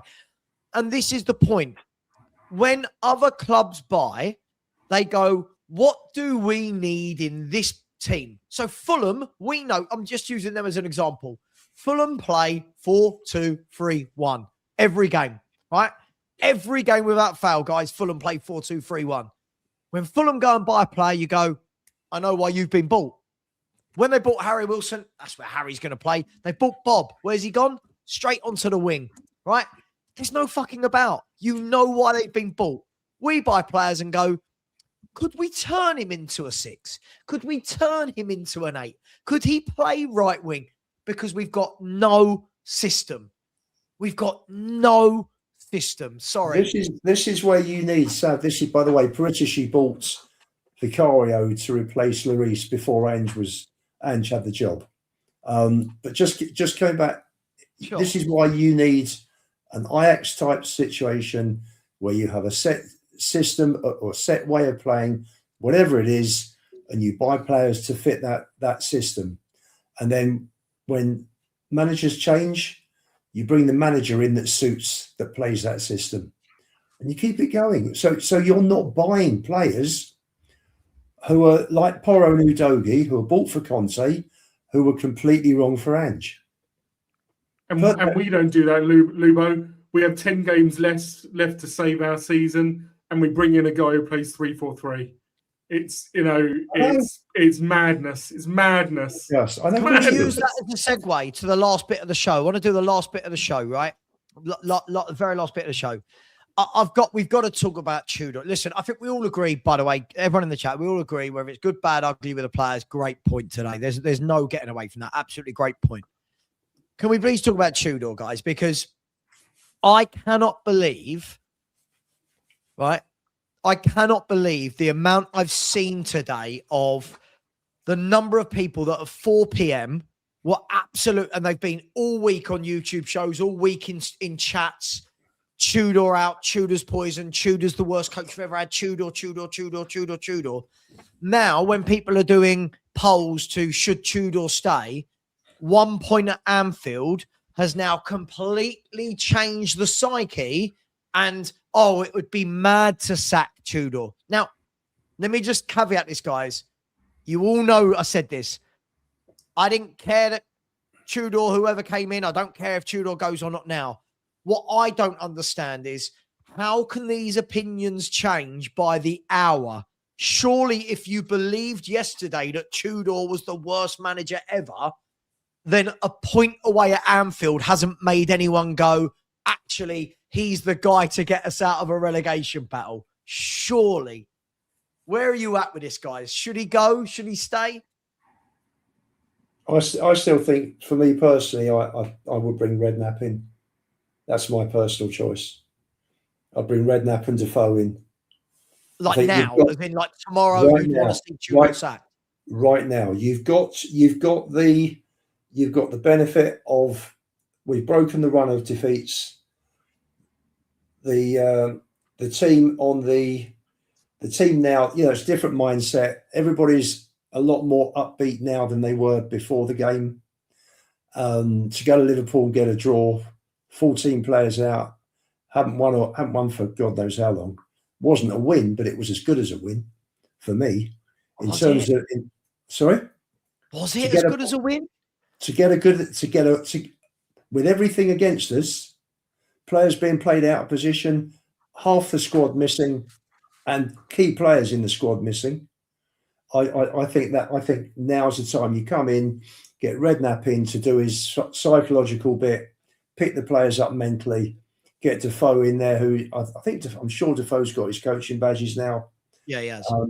And take it from there. I'm still very optimistic that we'll stay up. I think today was listen, it could all go pear-shaped. We lose to Forest next week. Everybody's like heads down, and the whole thing's reversed again.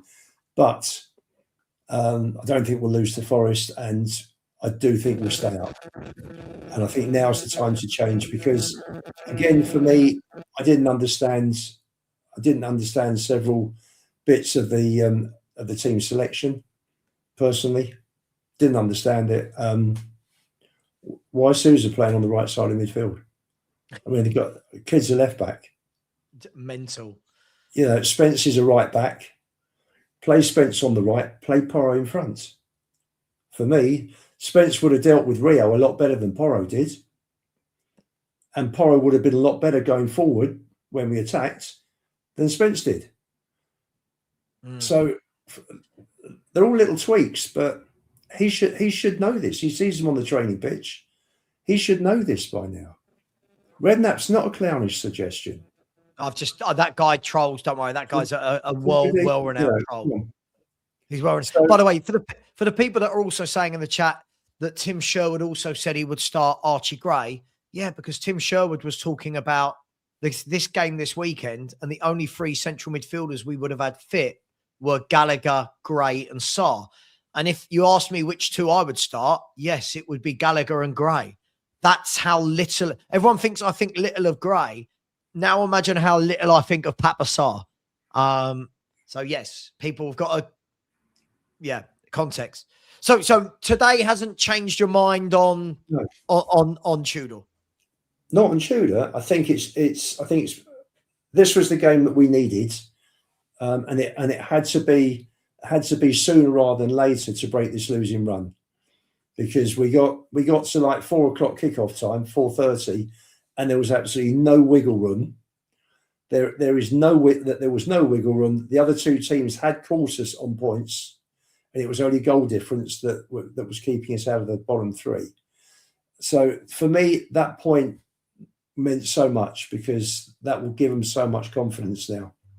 Can you imagine going into the Forest game? I seem to remember you saying this after the Man City comeback. I seem to remember you saying this after the Crystal Palace. When we won away, I think so many times this year, and I know Stell's going to nod along to me with this, maybe not outright, but I know in his mind he's saying, how many times this year we've heard that a good point is this is the turning point, and this is they're going to get confidence. I I'm really scared. do. I really do I'm hope scared. so. Green Yeah. shoots, they called it. Green shoots. I'm scared. That's Rain, let me come to you. Tudor, everyone hated him before the game. Now, after the game, so many seem to have changed it. I watched Sean's show earlier. I couldn't believe it. Johnny, Hugo, all these people that are sitting there all week going, we hate Tudor. Now suddenly, it'd be mad to get rid of him because of a draw at Anfield. Where are you at with it? We are so emotional. Yes. It is incredible how, Yes. and obviously, I go to the football to be emotional during the game. Sure. But you can see after the game, I try to apply some kind of rationality to my thought processes. But I'm watching people around the and content creators and well-known content creators, like say we need to be monitoring it game by game. All right, so it's like, so if he has a bad game, we need to sack him. But we're now at the point where we need to get a manager for a game. If they do well, then they can stay, and if they don't, then we sack them, and then we get the next one in. Right, that's the point we've got to. That's the kind of emotional state that we've got to. I wouldn't have hired Tudor to begin with. Change their minds. Rain, Yeah, absolutely. The same people that have changed their mind after this draw. If we lose to Nottingham Forest, we'll go, oh, he should have gone midweek. This was the important game. We should have got. Yeah. And this is where it's really difficult to take opinions seriously when they change on a daily basis. I find it really difficult. If I don't like, I can't change. A player I might not rate might have a good game. People go, gutted, see, look at him. You don't like, and you're like, well, hang on, but what about a run of good games? What about a season of good games? Like, every football fan seems to one game. It's happened throughout the whole season. We had Odebear, we had Bergval, right? We had they were all they had one good game, and they have to start every game. They have to start. They now have to start every single game because they had one good game, and then the next game they didn't have so good a game. They're now rubbish. And then there's other people are going, no, do you know what? They're just 19, 20 years old, and they're learning their craft, and they're going to make mistakes. That's what you get with young players. You get players who are going to make mistakes. That's just the nature of the beast. That's why Spurs should be buying 25, 26-year-olds. But Rain, it's like those players. But they see Mikey Moore score a goal for Rangers, and immediately you get, oh my God, why is he on loan? He should be in the Tottenham team. You're like, well, hang on. You've seen him score a goal against Kilmarnock. Like, what? Just relax. Every young player on loan that does something on the weekend doesn't mean that they shouldn't be on loan. And it's madness. Let him bake. We'll get the cake. It'll just take some time, right? Yes. So where am I with Tudor? I wouldn't have signed in to begin with. We've now got him in. It's a very different question. What do I think they are going to do as opposed to what I would do? Because I would already have been talking to people like Sherwood. I would have just got some of these old guys in. I know people say they haven't managed for 10 years. I don't think it matters at this point in time. I think if you are coaching these players at this point in time, then there is something severely wrong with these players. I think all they need is somebody to circle the wagons around the training pitch and get them to actually play football the way that they need to play football. Right? Okay. Just if Van der Ven, Romero, I can't say Gray. If Van der Ven, Romero, Gallagher, Paulinia, Richarlison, he's of an age, Solanke don't know how to play their positions and play with other people right here, right now, then they're not professional footballers. That's the reality of the situation. So they just need a team of people on the training pitch who need to just get rid of this. And I was talking to Stella earlier about this. Just get rid of their brain fog. Get rid of the the cloud that's hanging over them and just let them and just get them playing football. So I would have got the name that I had before Tudor was Sherwood. I would have got him in. I would have got whoever else he wanted to get in, just so that they create a decent atmosphere on the training pitch, so that these players can go out and play football. And I would still do that. But what do I think they are going to do? Yeah. I think they have got the same problem now that they had back in November, December, when everyone was saying it's quite clear that it's not working out with Frank. They have no clue. We're rudderless. We've got nobody making proper football decisions. I don't think, whereas what I said was I would already have been talking to these guys like Redknapp, like Sherwood. I would be on the phone. I would be talking to them. Redknapp is telling us that nobody's calling him. Sherwood is telling us nobody is calling him. They are not. I don't think they're calling anybody. Did you see that video of him at the races? Yeah. Oh my God. He may as well have just had a great big hat on that said, "Call me." Like it was it. But you know, the funny thing is, Rain, my worry with Spurs is that they weren't talking to anyone before this game. Because if they were, you would surely still go along with it. And if one goal, let's be fair, Rain, if Richie doesn't get that goal, no one is sitting here now going, do you know what? We only lost 1-0 at Liverpool. Don't worry about 5 defeats in a row. They're all saying he's got to go. That's 5 defeats on the bounce, right? But that one goal by Richarlison is going to make those same people now go, yeah, well, is it too late to change? But last week you were telling me you've got to do something. At the weekend now, you're telling me we shouldn't. I'm confused as to what the fans want. I don't think it was a good fit in the first place. Well, sure. Personally, I completely 100% agree. Dyche, haven't they, in the last week? Well, hang on, Jordan. Yes, I can use the what ifs, because if that goal hadn't have gone in, so Jordan, are you telling me that a 1-1 draw in the 90th minute against Liverpool changes all of those thousands of fans that hated Tudor and were crying for Robbie Keane or Sherwood or Redknapp or De Zerbi or Poch? Suddenly they've all gone, actually, maybe I was a bit hasty. Go on, Tudor, you stay. Surely, as adults, can you apply that logic to any other? Stell, let me bring you in. Apply that logic to any other part of your life, right? I'm going to buy this house. I want to sell my house. I want to sell my house. And then somebody comes to look at your house, puts in a bid slightly below what and you've gone, oh, actually, no, I don't want to move house anymore. Like, what?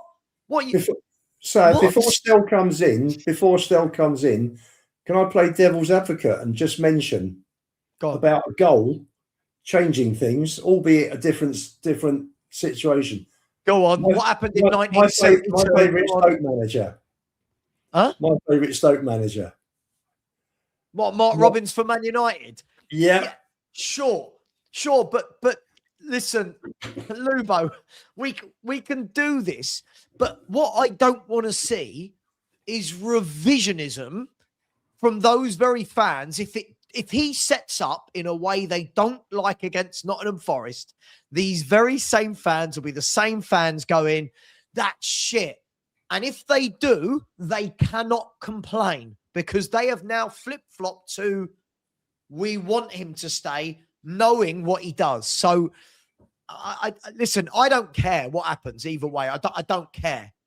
But fans sorry, Stell, go on, mate. Have your say. Tudor, what's going on? You're on. Okay, you're on mute. Yeah, I was on mute whilst you were talking in case any noise was coming from my room. I'm not surprised. I'm not surprised this has happened. Our fans do this on a weekly basis. I get slated to the high heels in comments on shows that I'm on when I call this out because we go whichever way the wind blows. If the wind blows east, we go east. If it changes west, we go west. If it goes north, we go north. Whichever way the wind blows, we travel. After the game, I went on We Are Tottenham TV. Every week I go on there, do a little 10-minute. This is my thoughts. For the last 4 or 5 weeks, everyone's been saying Tudor out. There's not a single person on there defending Tudor. And today, I got rinsed. I mean, I got fucking coated in the comments today because I stuck to my guns and said, we've got to get rid of this guy. Roasted. And the same 1,000 comments, the same 1,000 people that have been saying, get rid of him, get rid of him, get rid of him. I put on Last One on Spurs to listen to what they're saying. All these people that have been blasting the manager saying, we're definitely going down if he stays. We haven't got a hope. Then I say, well, we can't sack him. We can't sack him. What's going on here? And, then I've got, Ricky Sachs, who's going on Talk Sport and Sky Sports saying, this manager, he's now saying, well, we can't sack him. Okay. Then you've got, did he say that tonight, Ricky?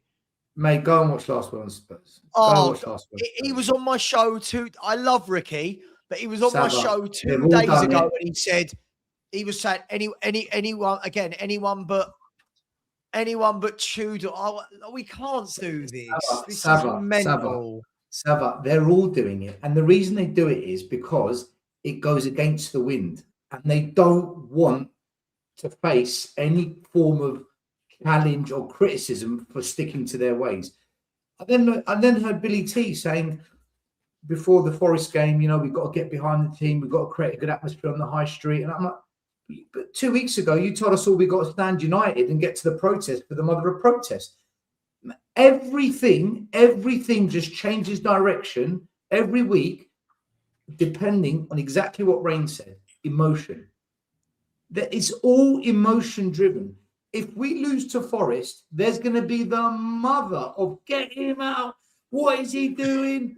Where's the protest? What? I thought we were doing this gathering to help the players, and I thought we wanted Tudor for this game. I've never ever this man has managed 1 draw in 5 games, conceded 15 goals, and that draw was a 90th minute equaliser. Like, the revisionism is truly scary. And I think we're kind of similar in the same boat still, not with all of our opinions, right? Because we've had many a set to over the year, right? I think we've regulated it these days, but we don't agree on everything. But you know what? The difference is, I think me and you will go out and actually stick to something, right? And we'll just get a barrage. Like, as soon as that game finished today, you would think I wanted Spurs to get beaten today. The messages coming into me, gutted, we didn't get beat. Like you said, sorry, what, gutted? I'm a Tottenham fan. I'm a Tottenham Hotspur fan. People are getting gutted. There you go. Tudor proved you wrong. Proved me wrong. We've had first of all, I didn't even give a fucking opinion on Tudor. Second of all, he's had 5 games, conceded 15 goals. Have you seen the number of chances we're conceding a game under this guy? It is absolutely monumental. We get a point, and then it's keep him. What are they going to say this weekend? I don't know. What do we say if we get battered again by Atletico? Again, people in the chat, they can't handle it. I'm sorry. This is the weakness that you all have as a fan base. You're so easily led and persuaded and convinced. You have no backbone, which is why the reason this club is in the mess it's in is because there is no backbone in this club. None at all. Right? People in the chat, I'm not going to call out your names. People can go and see. Billy is right to say we need to support the players. Fine. Then don't put out a public message after we lose, and the emotion of losing makes you go online and tell the entire fan base, we need the mother of protest. We must all now once and for all stand united, get to the Don't say that if you don't mean it, because as soon as we get a half decent result, right, we've got to actually forget what we said a week ago, scrap the plans you've made, because I know people that have counselled work to go to that protest who are fuming because now they're taking time off work for no reason. When we say something, we've got to back it. Now, if you've got a change of heart with Tudor, okay, if for the last 4 weeks you're someone that's been, get him out, what the hell? But this game, this one game has now made you change your mind, fine. I've got nothing wrong with that. don't you dare be Tudor out if we don't beat Forest. Don't you dare, because that's what's going to happen. And this is the problem, because now, is Ornstein a liar? Because Ornstein told everyone Spurs have got the next manager lined up. That's what Ornstein put out. And everyone was doing emergency podcasts last night, breaking news. Maybe they have. Maybe they have. We'll see tomorrow, won't we? Lubo, if they sack Tudor tomorrow, then you could say, do you know what?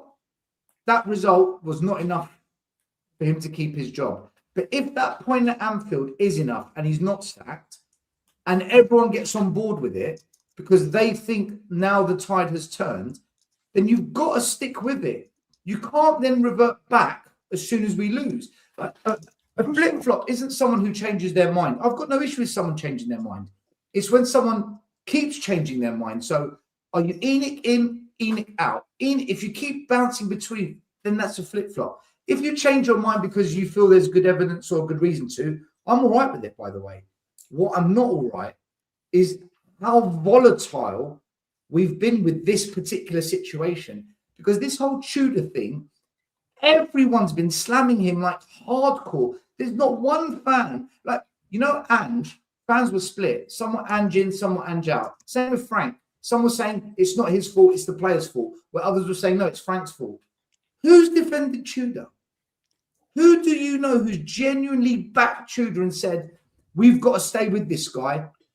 All I've heard from every single fan, pundit, journalist, podcaster, YouTuber, people in the comments, all I've heard is he came in for a manager bounce. We haven't got a manager bounce. He's worse than Frank. Get him out or he's going to relegate the club. That's all I've heard the last 2 weeks. And now, because we got a point at Anfield, we've got to stick with him. We've got to give him the Nottingham Forest game, the biggest game of the season. That, for me, is a tough one to take from anybody. Because I just feel now that game is so important. It's of such a high magnitude if you want to stay up. Look, for me, you know, I don't care. I want us to go down. But if you want us to stay up, you've got to have the right manager for that game. And if Tudor does what he did today, left backs at right backs at left backs, not having the backbone to drop the players that need to be dropped, and he does this brick, and we lose because of it, who are fans going to blame? They can't blame Tudor because fans now want him to take that game. If Tudor does win that game, then all these fans that are now give him the game, they will be validated. They will be proven right. And people like me will say, do you know what? Those fans that changed their mind, fair play, because I wasn't on board with it. I'm not on board with it. I would sack Tudor. I'm not convinced, guys. I'm really not convinced by him at all. We'll see next weekend. Look, we're going to wrap up, but we're going to see, right? For me, as I said, I'm not somebody who is waxing lyrical. I think I wax lyrical about the result and getting the point. I'm not waxing lyrical about the performance. I don't think anyone can truly say we deserved the win. I'm truly baffled by that. I thought Liverpool controlled the game mainly. In the main, I thought they were in first gear. I didn't think they needed to do too much. But great point. Now, I'll be honest, I was going to go to the Nottingham Forest game because I was told there was a protest. I was told that we were going to try and do something. I'm not going to bother going now. I'm not going to pay the money to go and watch this. I'm not going to go and pay to watch what I saw today from that. I'm not paying to watch that. I was going to go because there was a protest. And then I'll be honest, when I heard there wasn't a protest, I get it, right? I get it. You know, Change for Tottenham are going to get heat either way, whether they do or they don't. But if that's what they stand for, if they stand for Enoch out, it shouldn't matter what stage in the season we're in. We need to get Enoch out. And, you know, if we're talking about all this, let's go and cheer a bus of footballers coming in. If that's the difference between them beating Forest or not, I'm truly worried. I'm truly worried if they need to see fans forming a kind of guard of honor for them to. I don't get it. I'll be honest, guys. I don't get why there isn't one. But hey, the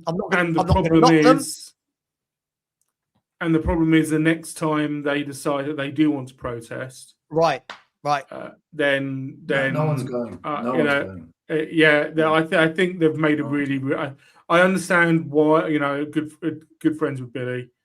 and I understand why they've done what they've done. I think they should have thought about it a little bit more. Rain. I just don't know. When is the right time, though, Rain? Like, they've tried to get me into this protesting for years. I've now said, right, a minute. I've gone to the last 2, and I'm like, right, okay, when's the next one? I'll promote it. Right, come on, everyone. I'm doing rally calls. Everybody get down there. And then it's, oh, well, no, because we're going down. Isn't the very reason that we might get relegated one of the main reasons that you would want to protest? Isn't that the reason why you get it at the owners? Why can't you protest and back the players at the same time? We're not protesting. Well, the protest isn't about the players, is it? We're not protesting about the team wanting, fans supporting them to lose. People are protesting to get rid of the owners. The same people that protest, they go into the game afterwards and cheer the team on every week. Lubo goes to all the protests. When do you ever not back the team? When has Lubo never travelled abroad or away and backed the team? He always backs them, but he goes to the protest. Why can't we do both? I don't understand why it's one or the other. The thing is, you're getting a lot of this going now. Is not the time, mate. We need to create the atmosphere that Everton created when they're. Why can't we do both?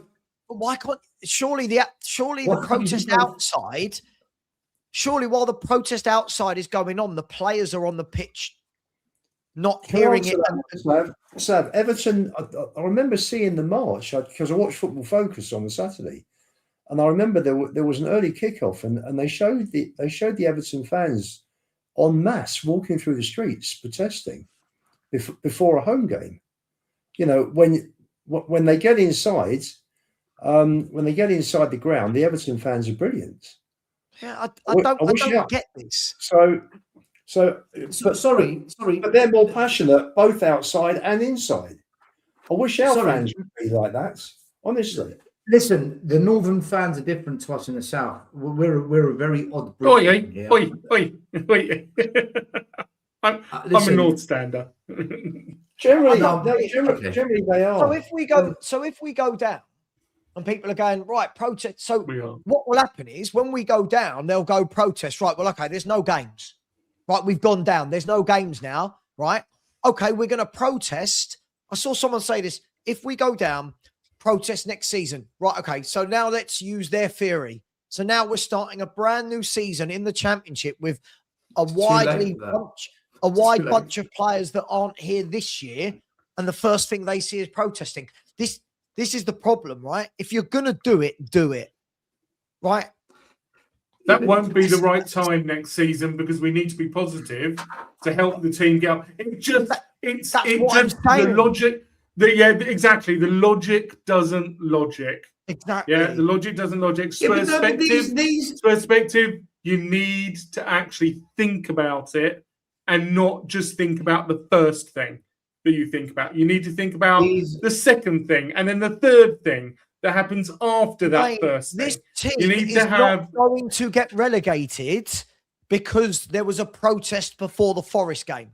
If this team gets relegated, it will be because of years and years of poor decisions and how shit we've been all season, right? People are saying, yeah, but if you protest before Forest and then we go down, it's your fault. What? No. What are we doing here? Like people are saying, don't protest because they don't want negative energy. Keeping Enoch and not doing something about them has created the most negative energy in this club you've ever seen. We're protesting for positive outcomes. We're protesting for positive football experiences. We're protesting for a positive board. This is madness. Oh, listen, that all aside, guys, I tell you what. It doesn't matter what the fans do. The fans have no impact on this team. All the fans were behind Tottenham when we played Crystal Palace in that must-win game. What happened in that game? The fans didn't affect the outcome one fucking bit because all the fans were behind Tottenham and we capitulated. All the fans at Fulham away, they were singing and they were behind the team. What happened at Fulham away? The entire stadium before the North London derby was rocking. In that stadium, we were behind the boys in the North London derby. What happened? We got battered. Exactly the same result as Frank. The fans haven't affected the outcome of the game once. It's down to the manager and the players right now to get out of it, not the fans. If you think the fans are going to make the difference, then why didn't it make the difference in all these games we've lost in one of the worst seasons you've ever seen? Because the fans have been behind this team every game. I was at Burnley away. I was at quite a lot of home games this year. Not once was the fan base not supporting the team, and we still lost. We still lost games, so it doesn't matter. Doesn't make sense. Let's wrap up there. Look, guys, as I said, like, I'm just frustrated because I reached out to Johnny and said, "Can you get me a ticket?" He said, "Yeah," because I thought we were going to a protest. I'm not going to. I need to let Johnny know. Actually, I should. I'm not going to go just for a day out to go and watch Tottenham Hotspur play Forest on a Sunday. Sorry, I'm not. Like, and people are saying set up a protest group. What's the point at this stage? Look. What truly? What is the point at this stage? Anyway, guys, I'm going to do a couple of super chats. I'm going to go on. Savva, sorry, just one more thing. Regarding this set up a protest group, this and that, let me just say this without saying too much. There is something in the pipeline that's going to come through eventually that is going to be significant. And it's not just about protesting. Bear with me, because I've been thinking about this for a long time, and it's going to happen now because something has to happen of significance, and it will. Mark my words. Just wait on that. That's all I'm going to say. Just wait on that. Just needs a bit of time for it to be done properly. Destiny, could you clarify for me? Enjoy the moment. What moment do you want me to enjoy? Okay. Today's result. Yeah, but do you know what? When we're talking about enjoying, I'm not going to enjoy a draw, right? As a Spurs fan, I'm just relieved we didn't lose. That's not enjoyment. Enjoyment is going to be when we stay up. I am sitting here as a fan, scared shitless that we are getting relegated. I know I'm different to Still on this. I am scared shitless we're getting relegated. This is not the time for me to go, we got a draw at Liverpool. No, good. 1 point. Right now, move on to Forest. Go and get 3. Right? Honestly, and this is half the problem. The standards for me, I've said this to people and they get annoyed at me. The standards are on the floor. We rate any player. We rate any result. We have not won. We're the only team, if I'm not wrong, somebody will tell me, I don't know if one other, I think we're the only team in the country that hasn't won a game in 2026, right? So when people tell me to enjoy the moment, it was a draw and we're in a relegation battle. Please, can we get some perspective on the bigger picture? Great. Savva, can I ask you a question? I don't enjoy the relegation battle. No. I need to Stell, just to be clear, I need to wrap up. I do need to. I've got to. Yeah. But I'm going to say to people about protesting.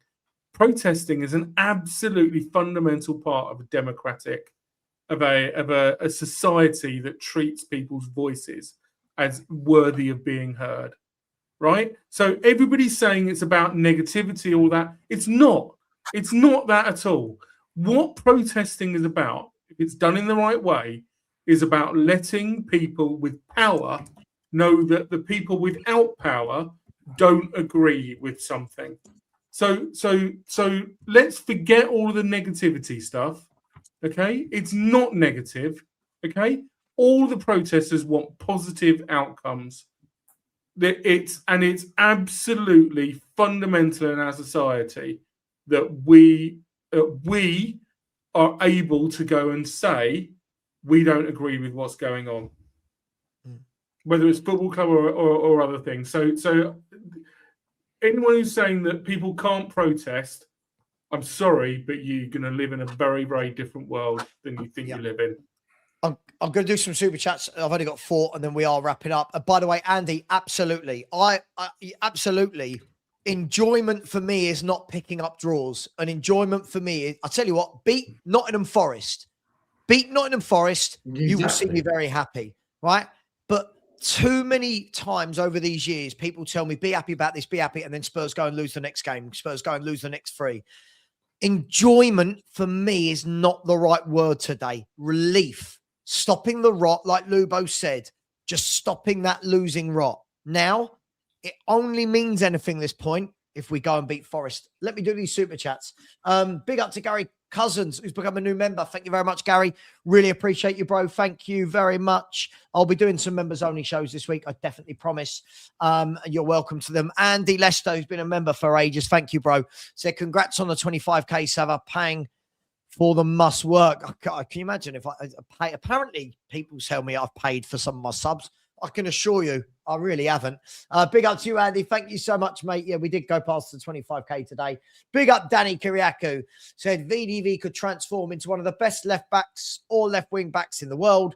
I don't think he should be a centre back. His pace, power, goal threat, he has all the attributes for it. I think it all depends on the formation of the system, Danny, right? I think it all depends on who the manager is and how they're going to get the best out of him. But maybe. I don't think he's a top-class centre-back. I think he's a good footballer. I'm not sure he's a top-class centre-back. Big up to you. Big up to Phil Coys and his love for Matisse Tell. He's another one. He's in Sean's fan club for Matisse Tell. And then they wonder why we're in relegation battles. Big up to you, Phil. Thank you very much, mate. And big up, last but not least, to Ledley's Knees. Said, is it too early for the Champions League Remontada discussion? Mate. Oh, God, Ledley's Knees. Thank you so much. Look, guys and girls, it's been a good show. I think by and large, we don't have many trolls. I can tell we didn't lose today because there's not as many people in, which is always been something that makes me laugh about YouTube. But guys and girls, it is what it is. We've got a draw. We've got a point, an important point. We move on to Atleti and then to Nottingham Forest. Guys, girls, much love. Take care. Thank you to Lubo. Thank you to Rain. Thank you to Stel. Thank you to Flix. Thank you to Sean. I think that's it, isn't it? On the very Thank you to Sean as well. Thanks, everyone. Much love. We'll see you tomorrow.